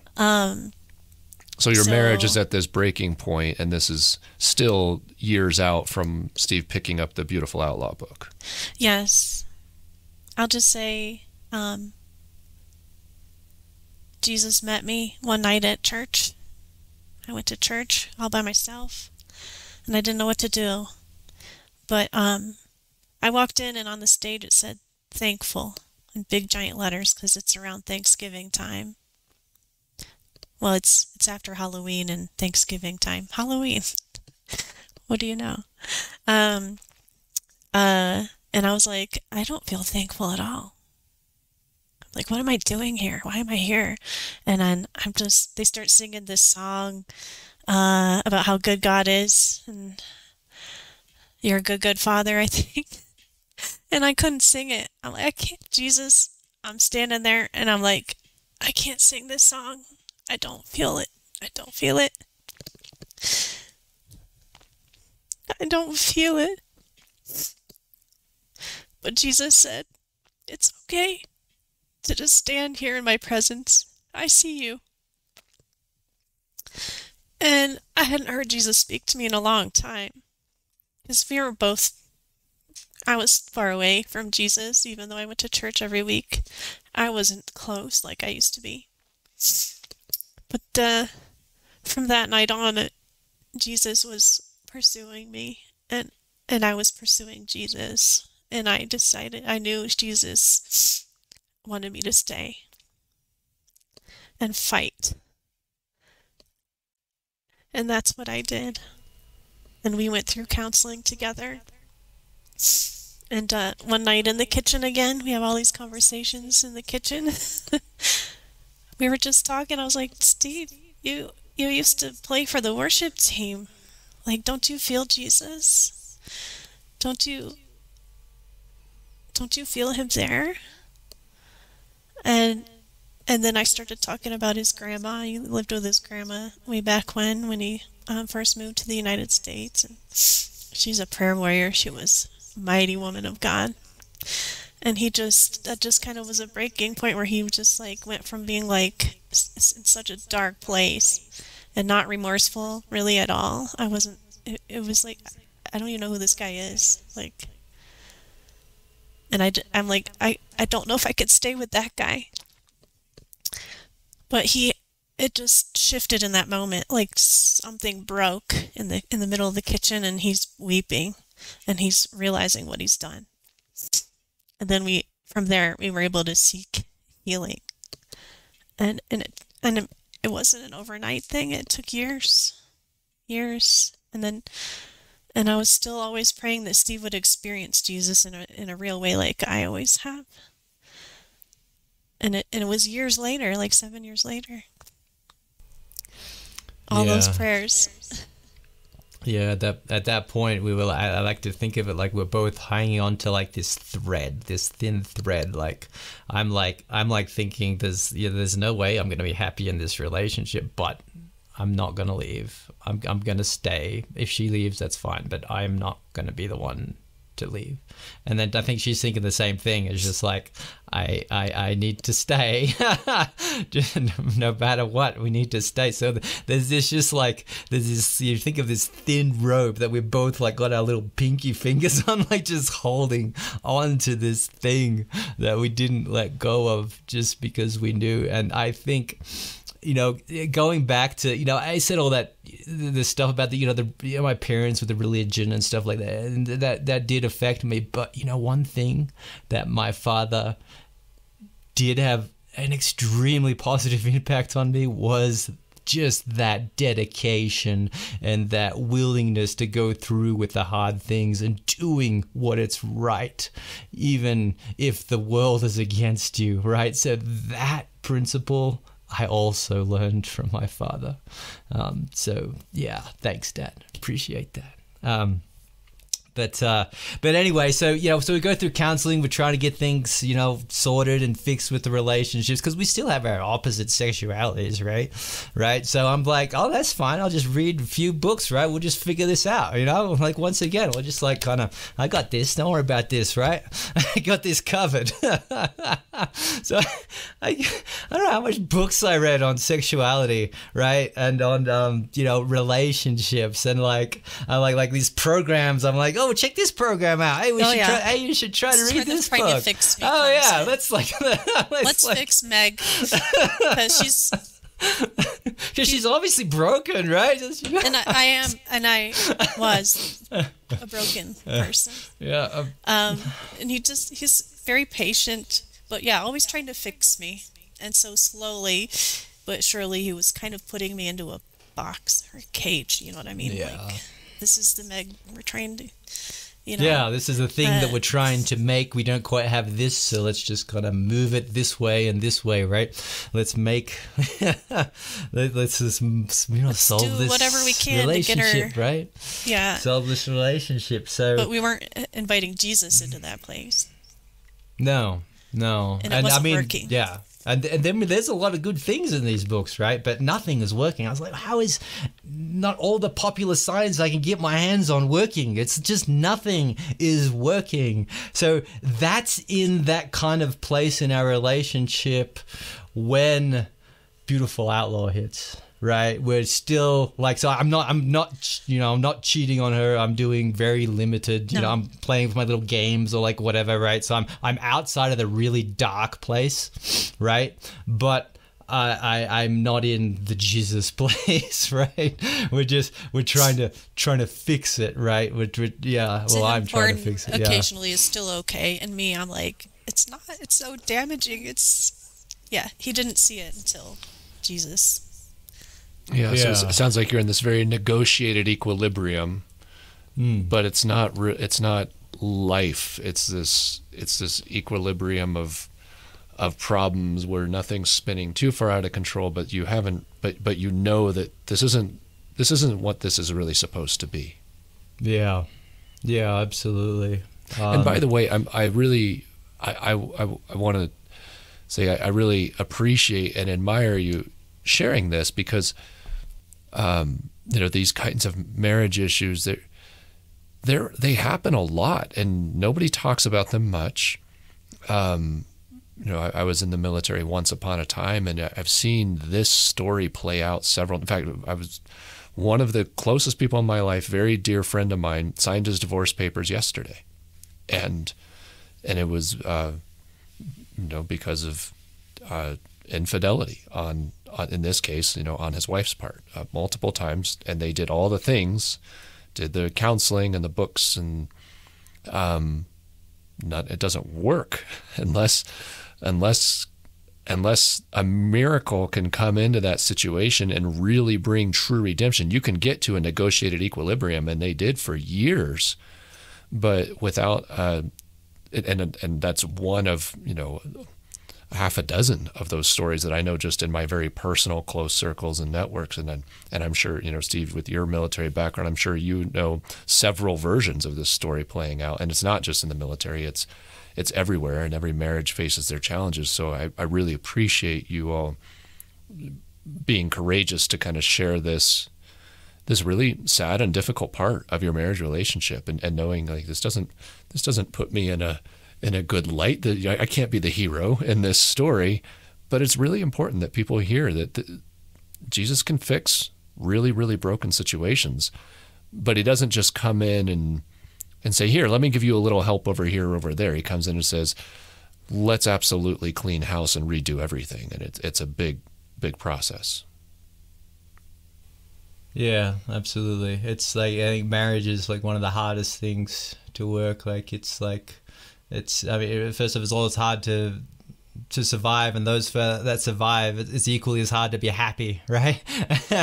And to experience joy in a relationship. It's just like this. It's just like, and that's just normal people, right? And then you throw opposites, right? Which naturally attract, right? Together. It's just like one of those God things. It's like, let's just see what happens.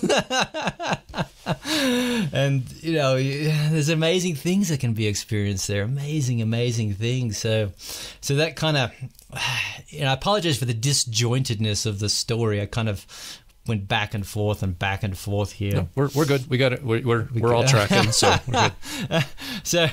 So when spiritual warfare kind of week hits for us, it's like, I mean, all of that's off the table, right? All the like, the stuff that we're trying to work. I mean, that's just, we're not even thinking about that. We're just like, it's literally in survival mode. So going back to that time that I was spending just hours and hours on my knees in prayer and worship and just experiencing just incredible spiritual experiences, and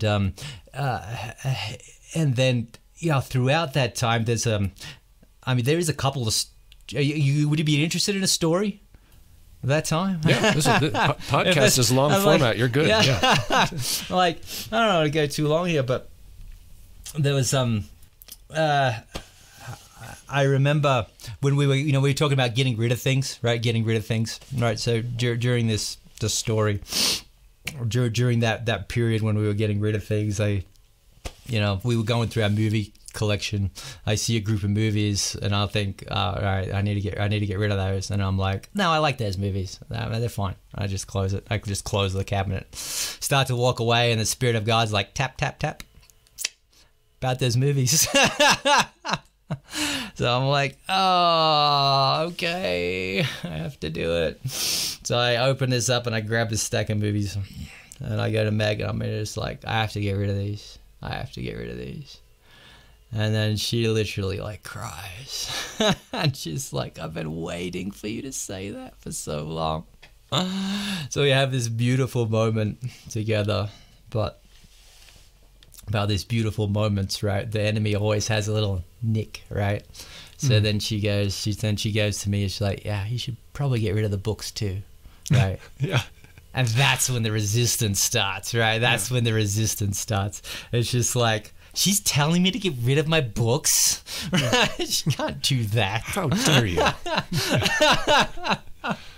But I'm like, oh, fine, you're probably right. The movies and the books are the same thing. Then whatever. Yeah. The books. Anyway.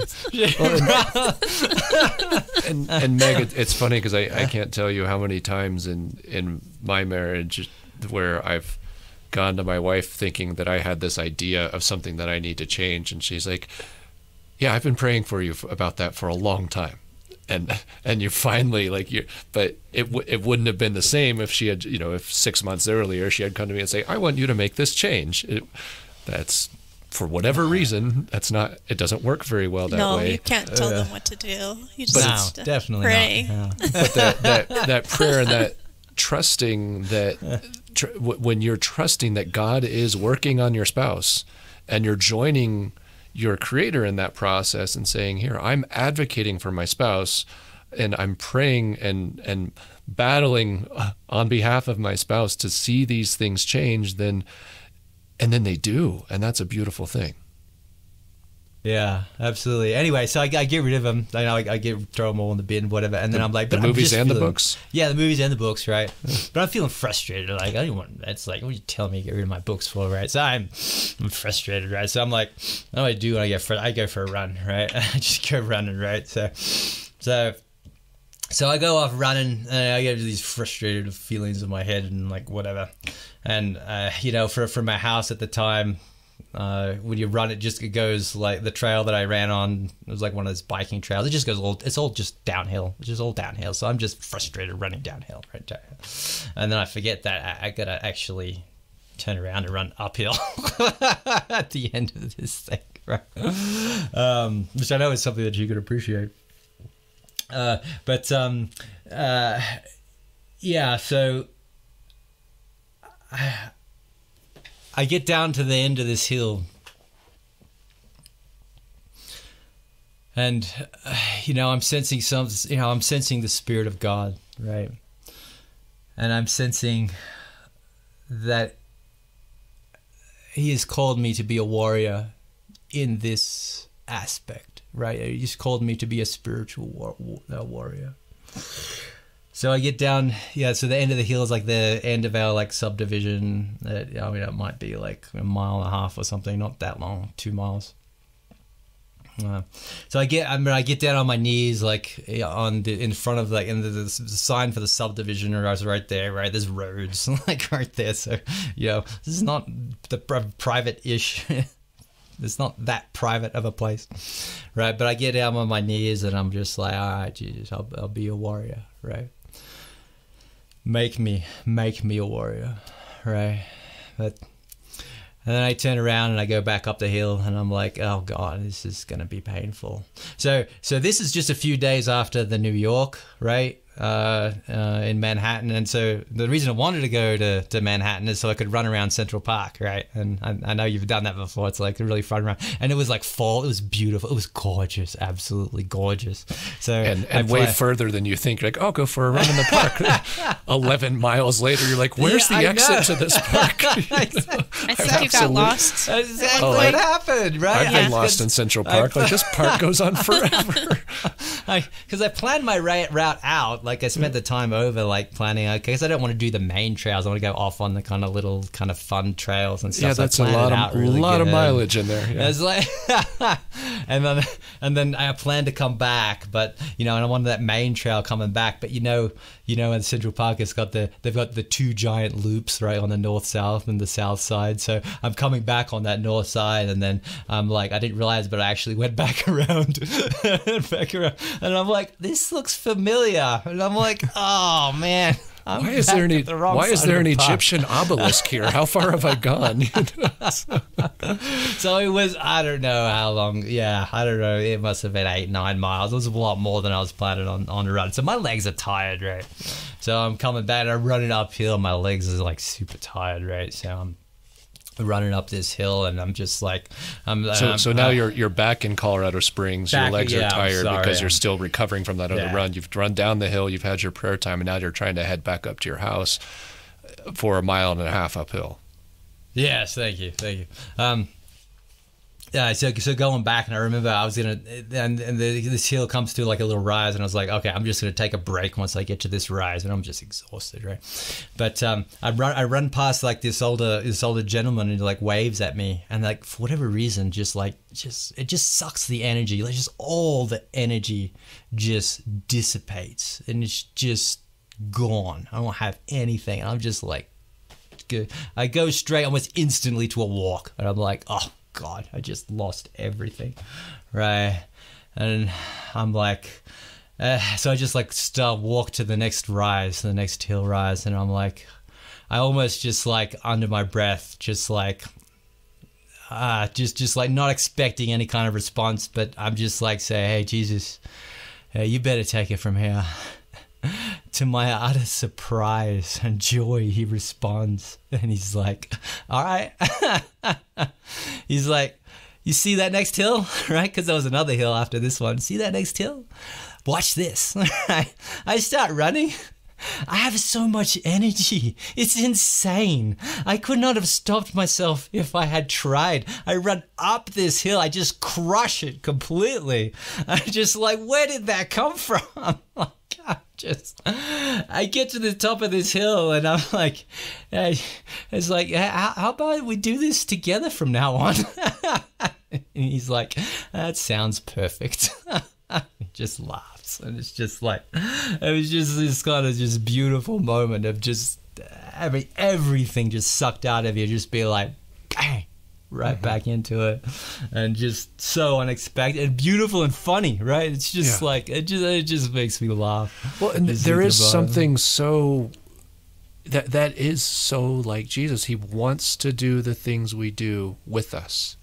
He wants to do them with us, and it's not like he's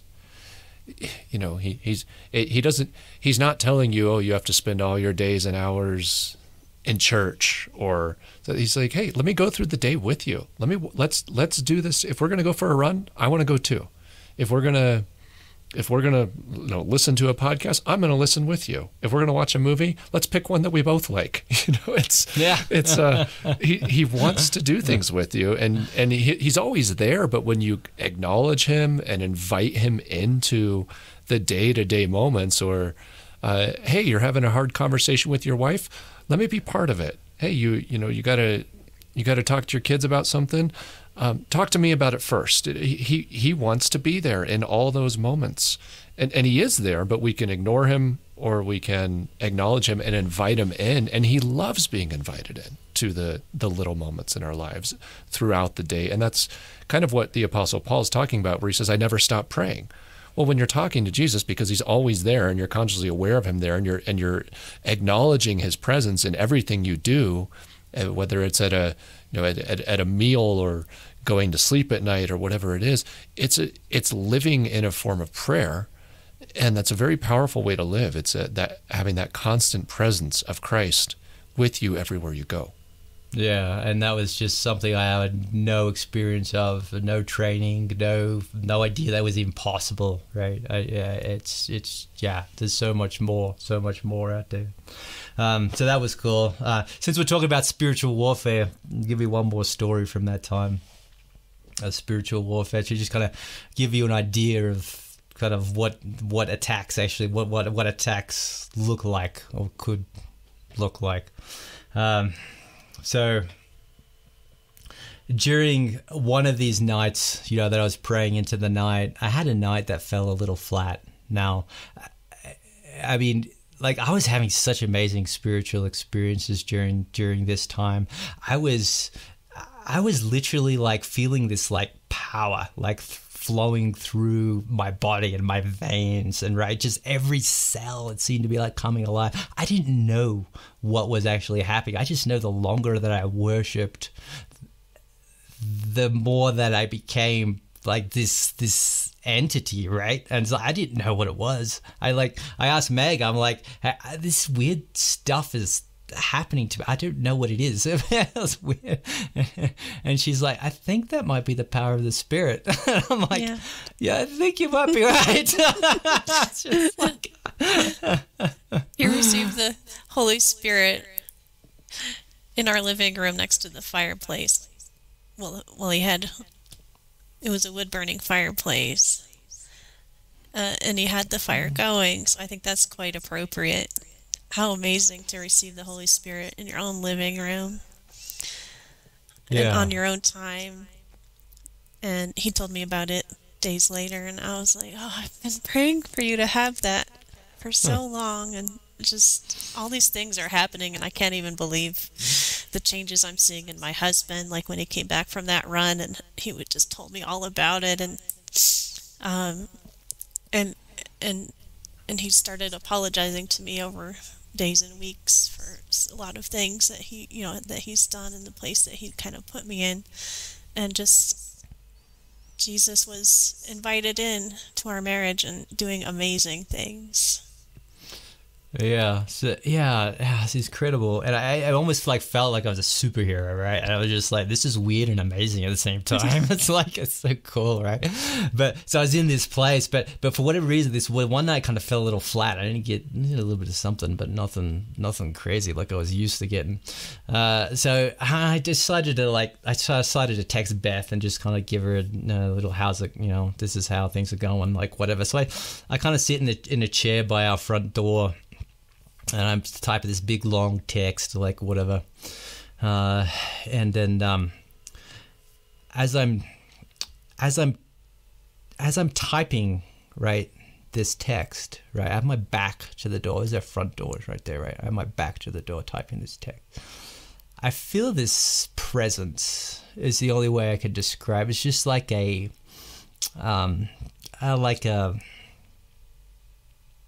don't know, presence, like a entity, like it's hard to put words to it, but there's definitely something comes from behind me, right? I can feel something dark. It wasn't a good thing, yeah. Something cold, something evil. Like you can just get this sense of this thing with it. I didn't see this one, right? It just okay, and it just grips me with fear. The way I can describe it is like if you could put fear in a syringe and just inject it into your body, right? Like having no other reason, right? Other than this syringe is in your body and this entity is here, right? That's what it felt like. Just fear, extreme fear, and I get paralyzed, right? I can't move. I can barely breathe. I can barely see, right? I'm in this state of just like, I don't, I am just barely conscious, and I have no idea how long this lasts. But eventually, this spirit leaves enough that you can get out, that I could get out the name of Jesus. That I could get out the name of Jesus. Very, very important. And that's why these entities, if they can stop you from talking, they will, because they know as soon as you say the name of Jesus, they lose some of their hold, right? We did an episode with Vicki Joy Anderson, who's written about these paralysis episodes, because that's a lot of people have it where they wake up in the night and they're paralyzed. It's a form of sleep paralysis, and it's interesting that in your experience, you were wide awake and in the middle of typing a text when you had this kind of attack, because that kind of attack, that paralytic attack where you can't breathe, can't see, can't move, can't say anything, is it's an old trick, and many people experience it and have no clue what's going on. And then the medical community says, oh, well, we just have this thing called sleep paralysis and it keeps us from acting out our dreams. Like, yeah, well, why is the devil in my room when it happens? Why is there a shadow over there that hates me? That's like, oh, your brain's making it up. Okay, well, why is everybody seeing the same thing then in that case? Or why is everybody having a similar experience? So that's interesting that, as you share that we've had people even in our listeners group explain similar type experiences, and it is a form of attack, and it's really hard to know what to do, and it can be utterly terrifying. And there are some people who face just tremendous oppression on almost a daily, nightly, like it really messes up their life because this is happening to them all the time. But many people have one or two experiences with it where they go, what was that?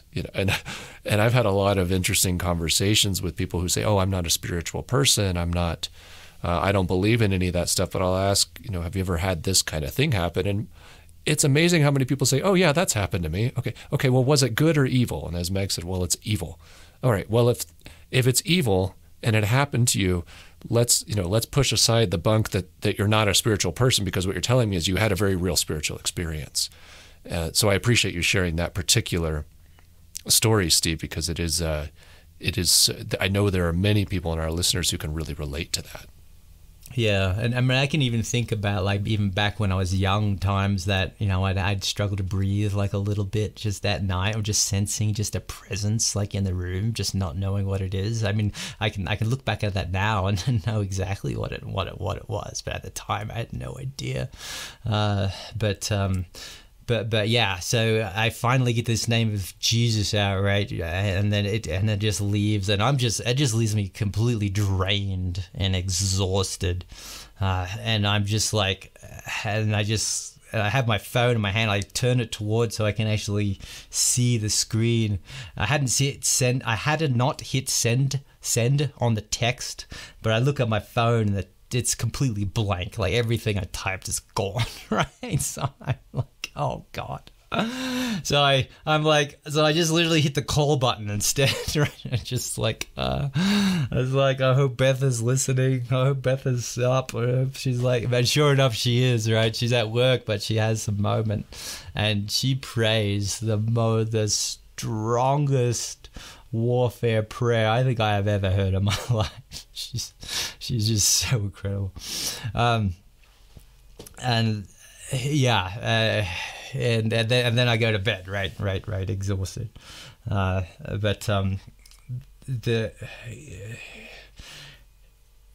If we want to talk more kind of like generalizations of spiritual warfare, like sleep deprivation is a big tool of the enemy. Like you say, like in the sleep paralysis, as it attacks at night, stuff like that. It's a huge huge tool. But the biggest tool I believe we have is worship, right? Worship.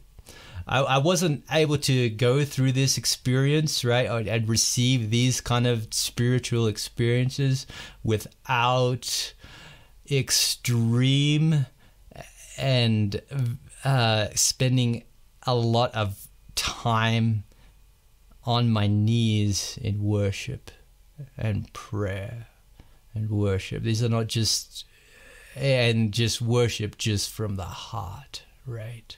I believe there's a link between spiritual power and worship. I think there's, I know there's examples, in the Bible that, sending the worshipers out, into battle, right? I used to do that, right? So it's like but for me, it's, I see that link so clearly. But to kind of wrap it up a little bit, Warfare Week kind of ends like on that Sunday for us, and we are starting to win some battles. We are starting to kick some demons, right? We are starting to experience like true freedom during this time. I remember specifically on that Sunday that we went to church, they played, it was almost like divine providence, right? They played a song called On the Throne, which is incredibly spiritually powerful, right? They start playing this song on Sunday, and it's the first time in a public worship service, like, on my knees, right, while they're playing this song. It's so powerful. And then immediately after that song, they play the song The Blessing, right? Full circle here. Which is the song that started it all, right? I just remember I was just on my knees. I'm just like pouring out my heart and crying. And I remember like after I got up after these two songs, I don't know, one of the gentlemen from church that knows me a little bit, he kind of came over and said, hey, are you all right? Are you all right?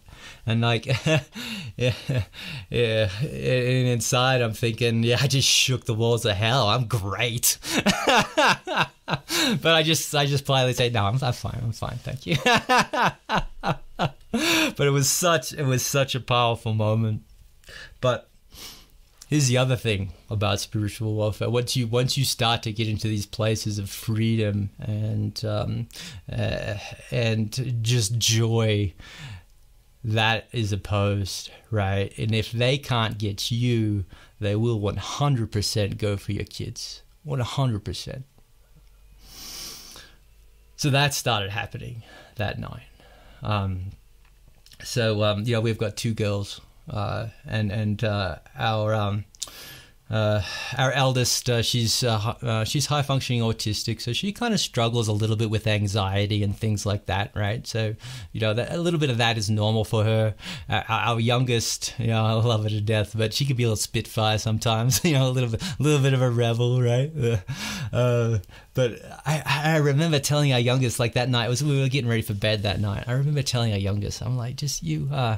It's like, how about you? It's like, I was trying to get your pajamas on or something like that. It's like, about time for that. And she doesn't do anything. So I'm like, oh, maybe she didn't hear me. Let me just tell her again. So I tell her again. And still nothing. And I'm like, really weird. I'm going to up the dad power a little bit here. So I'm about to use a little bit more force in my voice. Then I look into her eyes, right? I look into her eyes and I see defiance like I've never seen before, right? I've seen eyes in people affected by demons before, and that's another story from the past. But I know what those eyes look like. Those were in my daughter, right? And it's just pure, sheer defiance in her eyes, right? And I'm like, whoa, this is extreme, right? And then I look over, and then my eldest daughter is like crying, right? And I'm like, oh, this is weird. Let me just go over here and see what's up. Give her a hug, and I'm just hugging my eldest daughter. Hey, what's wrong, love? What's wrong? And she's like, I don't want to live anymore. I'm like, what? You can't gang up on me like this. One at a time. Yeah, like, what is going on? Like, so a bit of that is normal for them, but this is extreme. Yeah. Extreme, right? I think we both knew what was going on right then. Yeah, so that's when we're like, whoa, spiritual warfare kicked to a new level, right? So, so we have to. I'm not sure if you love. You want to take that one as kind of like what happened after that? I don't even remember. I don't. All I know is we began praying and playing worship music, and then ever since then, I think worship music in their room at night has been constant. But then we started to realize there was stuff of theirs that we needed to go through. There were attachments in their bedroom, all over the house. Little things that you would think, well, that's just cute. It's fun, it's... Yeah. But the focus was me and Steve, and once Steve and I had kind of, with the help of Jesus, overcome a lot of past hurts and everything, then the focus became the kids. And that was kind of the beginning of that. Well, there's a couple of neat elements, and I know we're at about 2 hours here, so I don't want to make you guys go into this, but one is that Jesus doesn't stop. When you give him permission into your life, he goes everywhere, and he cleans house proverbially and literally everywhere. He completely remodels. He doesn't just tidy up. That's an old C.S. Lewis metaphor where he says you think he's going to come in and sweep up a little bit, but instead he starts moving walls and tearing things out and opening closets and knocking out things and so there's that. He's very thorough, but then I know that there's a big element of this where your daughters, who are amazing little ladies, they had their eyes opened to a lot of this world and became allies in the battle with you and started becoming proactive in their own, in understanding a little bit of what's going on and wanting to join in the fight. And I've seen some of that with them, and I'm sure that the Lord has great plans for that in them going forward. Thinking of the children, I remember there was a night in my own life several weeks ago where it was definitely a very heavy spiritual day and night, and it's normal that once in a while one of my children will have a bad dream and come upstairs, be upset and come running upstairs to be comforted. But this night, 3 of them at the same time had a bad dream and came running upstairs, upset and freaking out. And I was like, okay, this is getting kind of heavy, 3 at a time, like literally within a 60-second period. It was 1, 2, 3 coming screaming upstairs. And I'm going, okay, something's going on. I'm not the sharpest tool in the shed, but even I can tell when there's an open attack, when there's a full frontal attack happening, when all 3 of my kids get affected like that at once, because there's no other reason that you would have, that all 3 of them should be suddenly, reach a moment of terror and torment while they were sound asleep right before. So it is amazing how it does come through and hit the kids. And I think you've set a really good example of, you've been honest with your kids about it, and I haven't been privy to the conversation, but I know that they're part of the conversation with you, and you've included them in this spiritual development of being able to recognize what's going on and help equip them on how to participate. Yeah, they absolutely have been, and they have their own story, and you'll save that for another podcast. And there's some other things that we have in the works that they're going to be a strong part of, but they have had to give up things that they loved too. Like I said, the hardest thing I had to give up was my sexuality. They've given up things that are near and dear to their hearts because they needed to, and Jesus has blessed that, and it's been a big part of their lives. So it's like, don't be afraid to get your kids into it, right? I mean, obviously there's some areas, like obviously, it's going to be a long time before I'll let them listen to this podcast, right? So we're not going to go everywhere, right? We don't have a lot of children in our audience. But yeah, the spiritual warfare aspect of it and the realities of it, and how to fight. Absolutely, 100%. They are involved in all of this. And Can I say something? Oh, please. I don't know that you actually got to this point, so I want to make sure that it's made. So Jesus basically like redeemed Steve's sexuality, and it's become something that's so much like in our marriage, something that's so beautiful. And it's still a work in progress for me. I think for all of us, but I appreciate that. But we're in it's a really beautiful place. And how beautiful it can be when you've invited the Spirit in and to take over something you were holding on to for so long. You're trying to make it, trying to get what you want, like going anywhere other than Jesus. But he's like taken it and made it beautiful. And can you imagine if you could go back and tell yourself 7, 8, 9 years ago, when you were just in the depths of, is our marriage going to survive? Are we going to be okay? And some of the things that you shared earlier, just those really sad and painful and dark places, if you could go say, no, it's going to be like this later, I can only imagine that the response would be like, that's impossible. There's no way. I would have laughed. I would have thought you're funny. Yeah, we all would have laughed. But I'm glad you brought that up, love, because that brings me to the most beautiful vignette. Thank you for the introduction to The Great Divorce by C.S. Lewis. All right, I listened to your podcast on that, way back in the day, and I'm like, I have to get this book. Right? Yeah, that's one of our early ones. One of my favorite books ever. Yeah. I listened to that vignette with the little lizard of lust. Yes. Lizard of lust. Oh man, this thing like, I love can that I take story. it? Like, I don't know. Will it hurt? Yeah. Can I take it? Yeah. It's like, yeah, I it's didn't gonna say hurt. it wouldn't hurt. This is going to hurt. But and it did. It did hurt. There's a couple things funny about that story is when I eventually got to deleting everything like off my accounts and all the pornographic stuff, like all of it, like permanently deleting. I literally had this vision of this little lizard like leaving through a little doorway, right? Wow. And I get the Lewis book and it's like, oh, lust is a lizard. Oh, yeah. What do you know, right?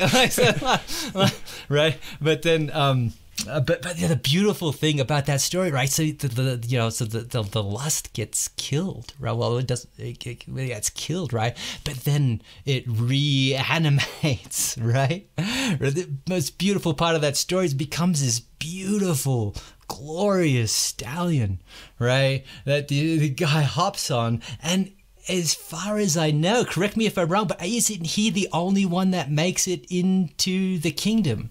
He's one of the he's one of the most obvious. There are a few where it's kind of left open-ended, but many people don't. Yeah. But he's like the clear victory story.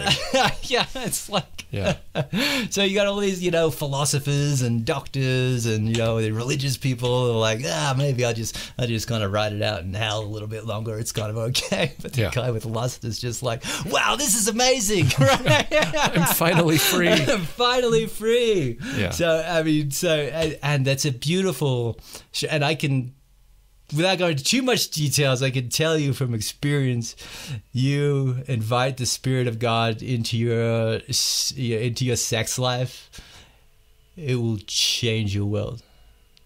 That's all I'll say. Yeah, but it just reminded me of that, just that beautiful stat. It's just like, wow, I literally experienced that story. So, and thank you for sharing that. I know we're about at time, but I want to give each of you a chance, just whatever you want to. Normally, this is a place where I'd be like, tell people where they can find you and buy your book or whatever. But I know that's not why we're here. You guys I asked you if you would be willing to share this story, and at the time, and that was many months ago, and you said, I don't know if I can share that story, and I said, well, if you ever come around to it, I've got a lot of people that love to hear it. And since then, the Lord's really blessed this podcast platform, and we picked up a lot of listeners. I'm really glad that this is the timing, and I really respect the honesty and vulnerability and humility that you've brought to this conversation, both you and Meg, Steve.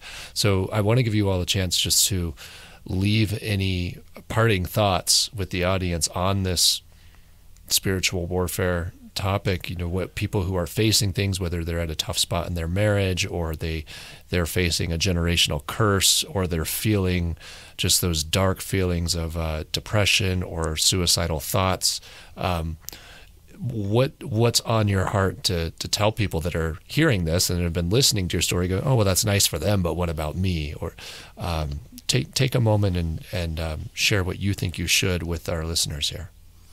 Yeah, I remember us having that conversation, and I remember thinking, yeah, that sounds cool, but yeah, I don't think about it. And then, as you get the gentle nudge from the Spirit, it's like, hey, you should do this. You should do this. You remember that time I'm trying to go to sleep because I got to work in the morning, and then the Spirit of God is just not leaving me alone. I give you a call, and I'm like, fine, Joel, I'll do it. I'll do it. I need some sleep. and then I don't know, fast forward, and then we get serious about it, and I literally get sick. Like, as soon as I pull out my notes, right, I get sick as a dog that one day. I've never been like sicker, right, throughout this period, like prepping for this, right. So I mean, yeah, we're here. We made it happen. But yeah, going back to your point, right? So lessons, so the lessons that we've learned. Bear in mind, we're still learning, right? But the lessons that we've learned, right? One is hard. Right. I've done a lot of hard things. I've been in a lot of hard places. I've been in combat. I've shot people. Right. I've done hard things, and this is some of the hardest stuff that I've done. But you can do it, and it's worth it. It sometimes feels like I love Lord of the Rings, right? I love Lord of the Rings, right? So there's this moment at when Helm's Deep is getting attacked, and all the army of Sauron with the orcs and the evil men and stuff, right? The book, it describes the enemy as a sea, a literal like sea of evil coming at you.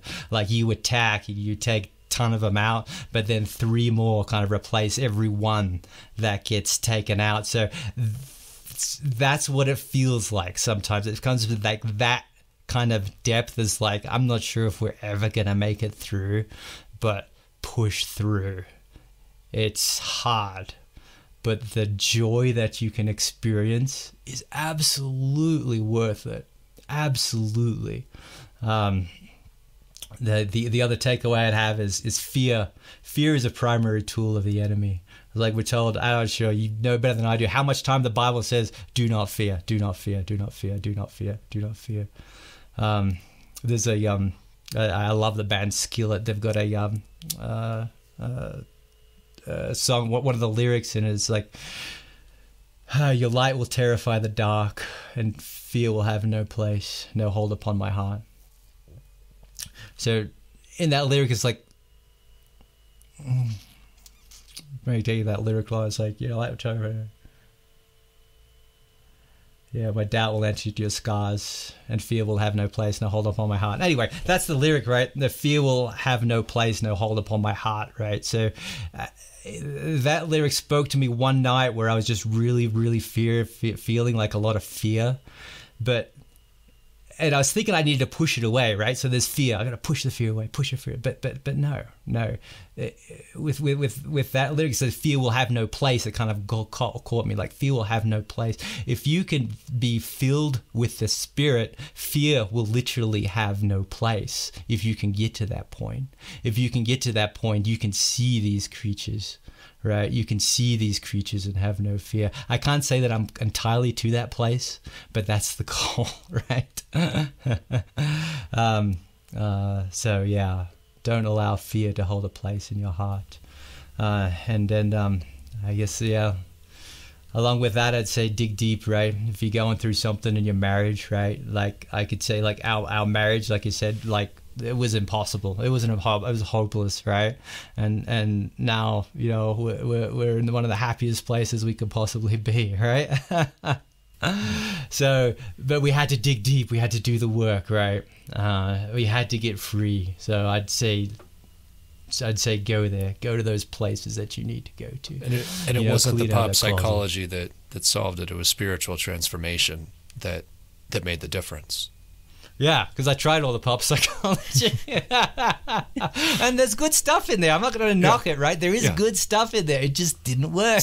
It doesn't root out the fundamental. It doesn't root out the fundamental sin problems. It can help you get better at dealing with them, or find some good techniques and help you communicate about stuff. But if you're gonna get the poisonous serpent out of the house, at some point, you can't just keep dancing around it. It's got to go. At some point, it's got to get out of the house, and that's the kind of work that Jesus does. Yeah, and there's some things that needed to change in my mind that logic couldn't do. Well, this logic is, you know, very good, or like whatever. It's like logic couldn't do it. It had to be a spiritual change. In my spirit, and that's the only something that Jesus could do. So, well, and I think about that difference of saying, okay, I'll throw the books out, but I'm kind of mad about it, versus rejoicing to throw the books out. That's not just a decision. That's a spirit level shift that has to happen to go, I am now happy to move this, to make this change. That's just a good example of the kind of change that you can't make on your own without a spiritual shift. So, Meg, how about you? What do you feel led to share with the audience for people who are hearing this and not sure what to do with it, but know that it applies to them somewhere, somehow? Yeah, I would say, well, we call ourselves, before this, we call ourselves the sleepy Christians, and I feel like so many people have no idea what's going on around them. There's a war battling, a spiritual war battling, whether you believe in it or not, whether you feel it or not, and to be aware that the enemy's out to kill, steal, and destroy your marriage, your family. So just be aware of that, like just even in the little things. Sometimes you'll be having like just this little argument, and you're going to be, then we just kind of, we're like, wait a minute, I know what's going on here. I know what's going on here. It's not just us. And so just to be aware of just even the everyday little things that come up.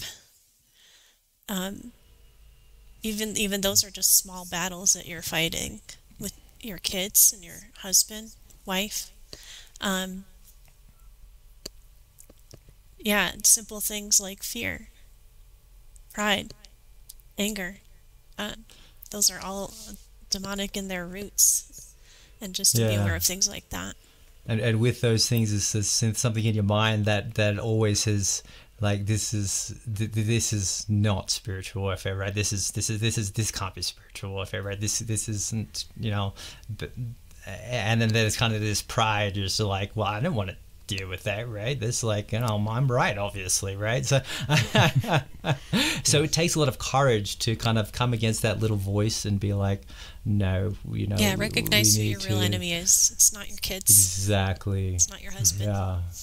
And with Jesus by your side, you have everything you need to combat these little everyday battles. And the large battles, he's there. Well, it's been, I'm humbled and honored that you both would be willing to share your story, and it's such a wonderful story. I know it's been a blessing to me, and I hadn't even heard Meg's side of it, and I didn't know all the details about the some of the marriage things you went through. So thank you both so much for being willing to share. I really believe that there are there's thousands of people will hear this, and I know there are many of them, and we won't know until we get to the other side, where when you see this morning, when you do your life review with Jesus, and he goes, let me show you what I did with that, like, and then you'll be like, oh wow, it's amazing, and he'll get the credit and the glory for it. But your obedience to him, because it was his idea, not mine, for you to share this publicly. And I don't know where else he'll take your story or your testimony, but I know he has good things in mind for both of you. I really appreciate the chance to join with you on this and to be part of getting your story and your testimony out there. And it's an honor to be your brother in Christ and joining with you in prayer. And as my family gets to know your family, I know there's been just a lot of really neat things that have risen from that. So thanks. It's a weird thing to ask. It's a weird thing to say, hey, why don't you come on this weird podcast I have and tell the world about these deep, dark secrets and these hard things in your life and these things that happen and these shameful moments and all this other stuff. And that's not a normal thing to ask. But yeah, you know what's funny, Joel, is there's no other format for it. Yeah, yeah. I can't do this at church. Yeah. I can't. So thank you for providing that format. But oh yeah, something I just remembered. So here's an offer, right? So if you're listening to this, you think there's something to it, right? And if you're wondering what this crazy guy is all on about and what this book was that changed his life, it's called Beautiful Outlaw by John Eldridge, and we'll put a link to it or whatever. But here's another offer. I believe in this so much, right, that I will buy you a copy of this book if you ask. But you have to go through Joel though. So go ahead. So if you're hearing that, if you're listening to this podcast and it's we're recording this in mid 2024 and we're not too far removed out, then join. There's a link on our YouTube channel, and I'll put a link in the description where you can join our chat forum. I'm on there, and within reason, as long as we don't get 1,000 people responding, but if we get a handful of people that say I want a copy of that book, then you can. I'll get a direct message. I'll get the contact information for you, and Steve will happily provide you with a copy on the condition that you agree to read it. So if you'll read it, he'll send you a copy, and so you have no excuses. And if that's too intimidating for you, then go buy a copy on Amazon. There's probably a good audio version as well. So. Yeah, absolutely. I believe in the message so much, and all that. I mean, we have nothing to do with like the Wild at Heart team over there, but everything that they have, all their books, and they have an app that has just amazing spiritual warfare prayers and stuff in there as well. So and the seminars and stuff that they do are incredible. So again, no affiliation or association. It just changed my life, right? So, but if any of the Eldridges want to come on, they're welcome. Yeah, that'd be awesome. I think they live. I think some of them live, within a half hour of here. They're. I think pretty sure. I got to meet Stacy. Oh, that's neat. Yeah, she's amazing. So I bet. Yeah, they're amazing. The Lord's really used that family in powerful ways, and I've got a couple of the books on my shelf as well. Just really neat perspective on, especially on the man's side, the masculinity. I think that just a message that men need to hear, and obviously that was powerful for you, Steve. So. Well, I think we're at a good spot, and so Steve and Meg, I am so grateful for your friendship and for this time to hear your story, and I look forward to when we can continue the conversation. Thanks for being here, and to each of our listeners, you guys are the best audience in the world. Thank you for joining us for this conversation, and we look forward to the next episode.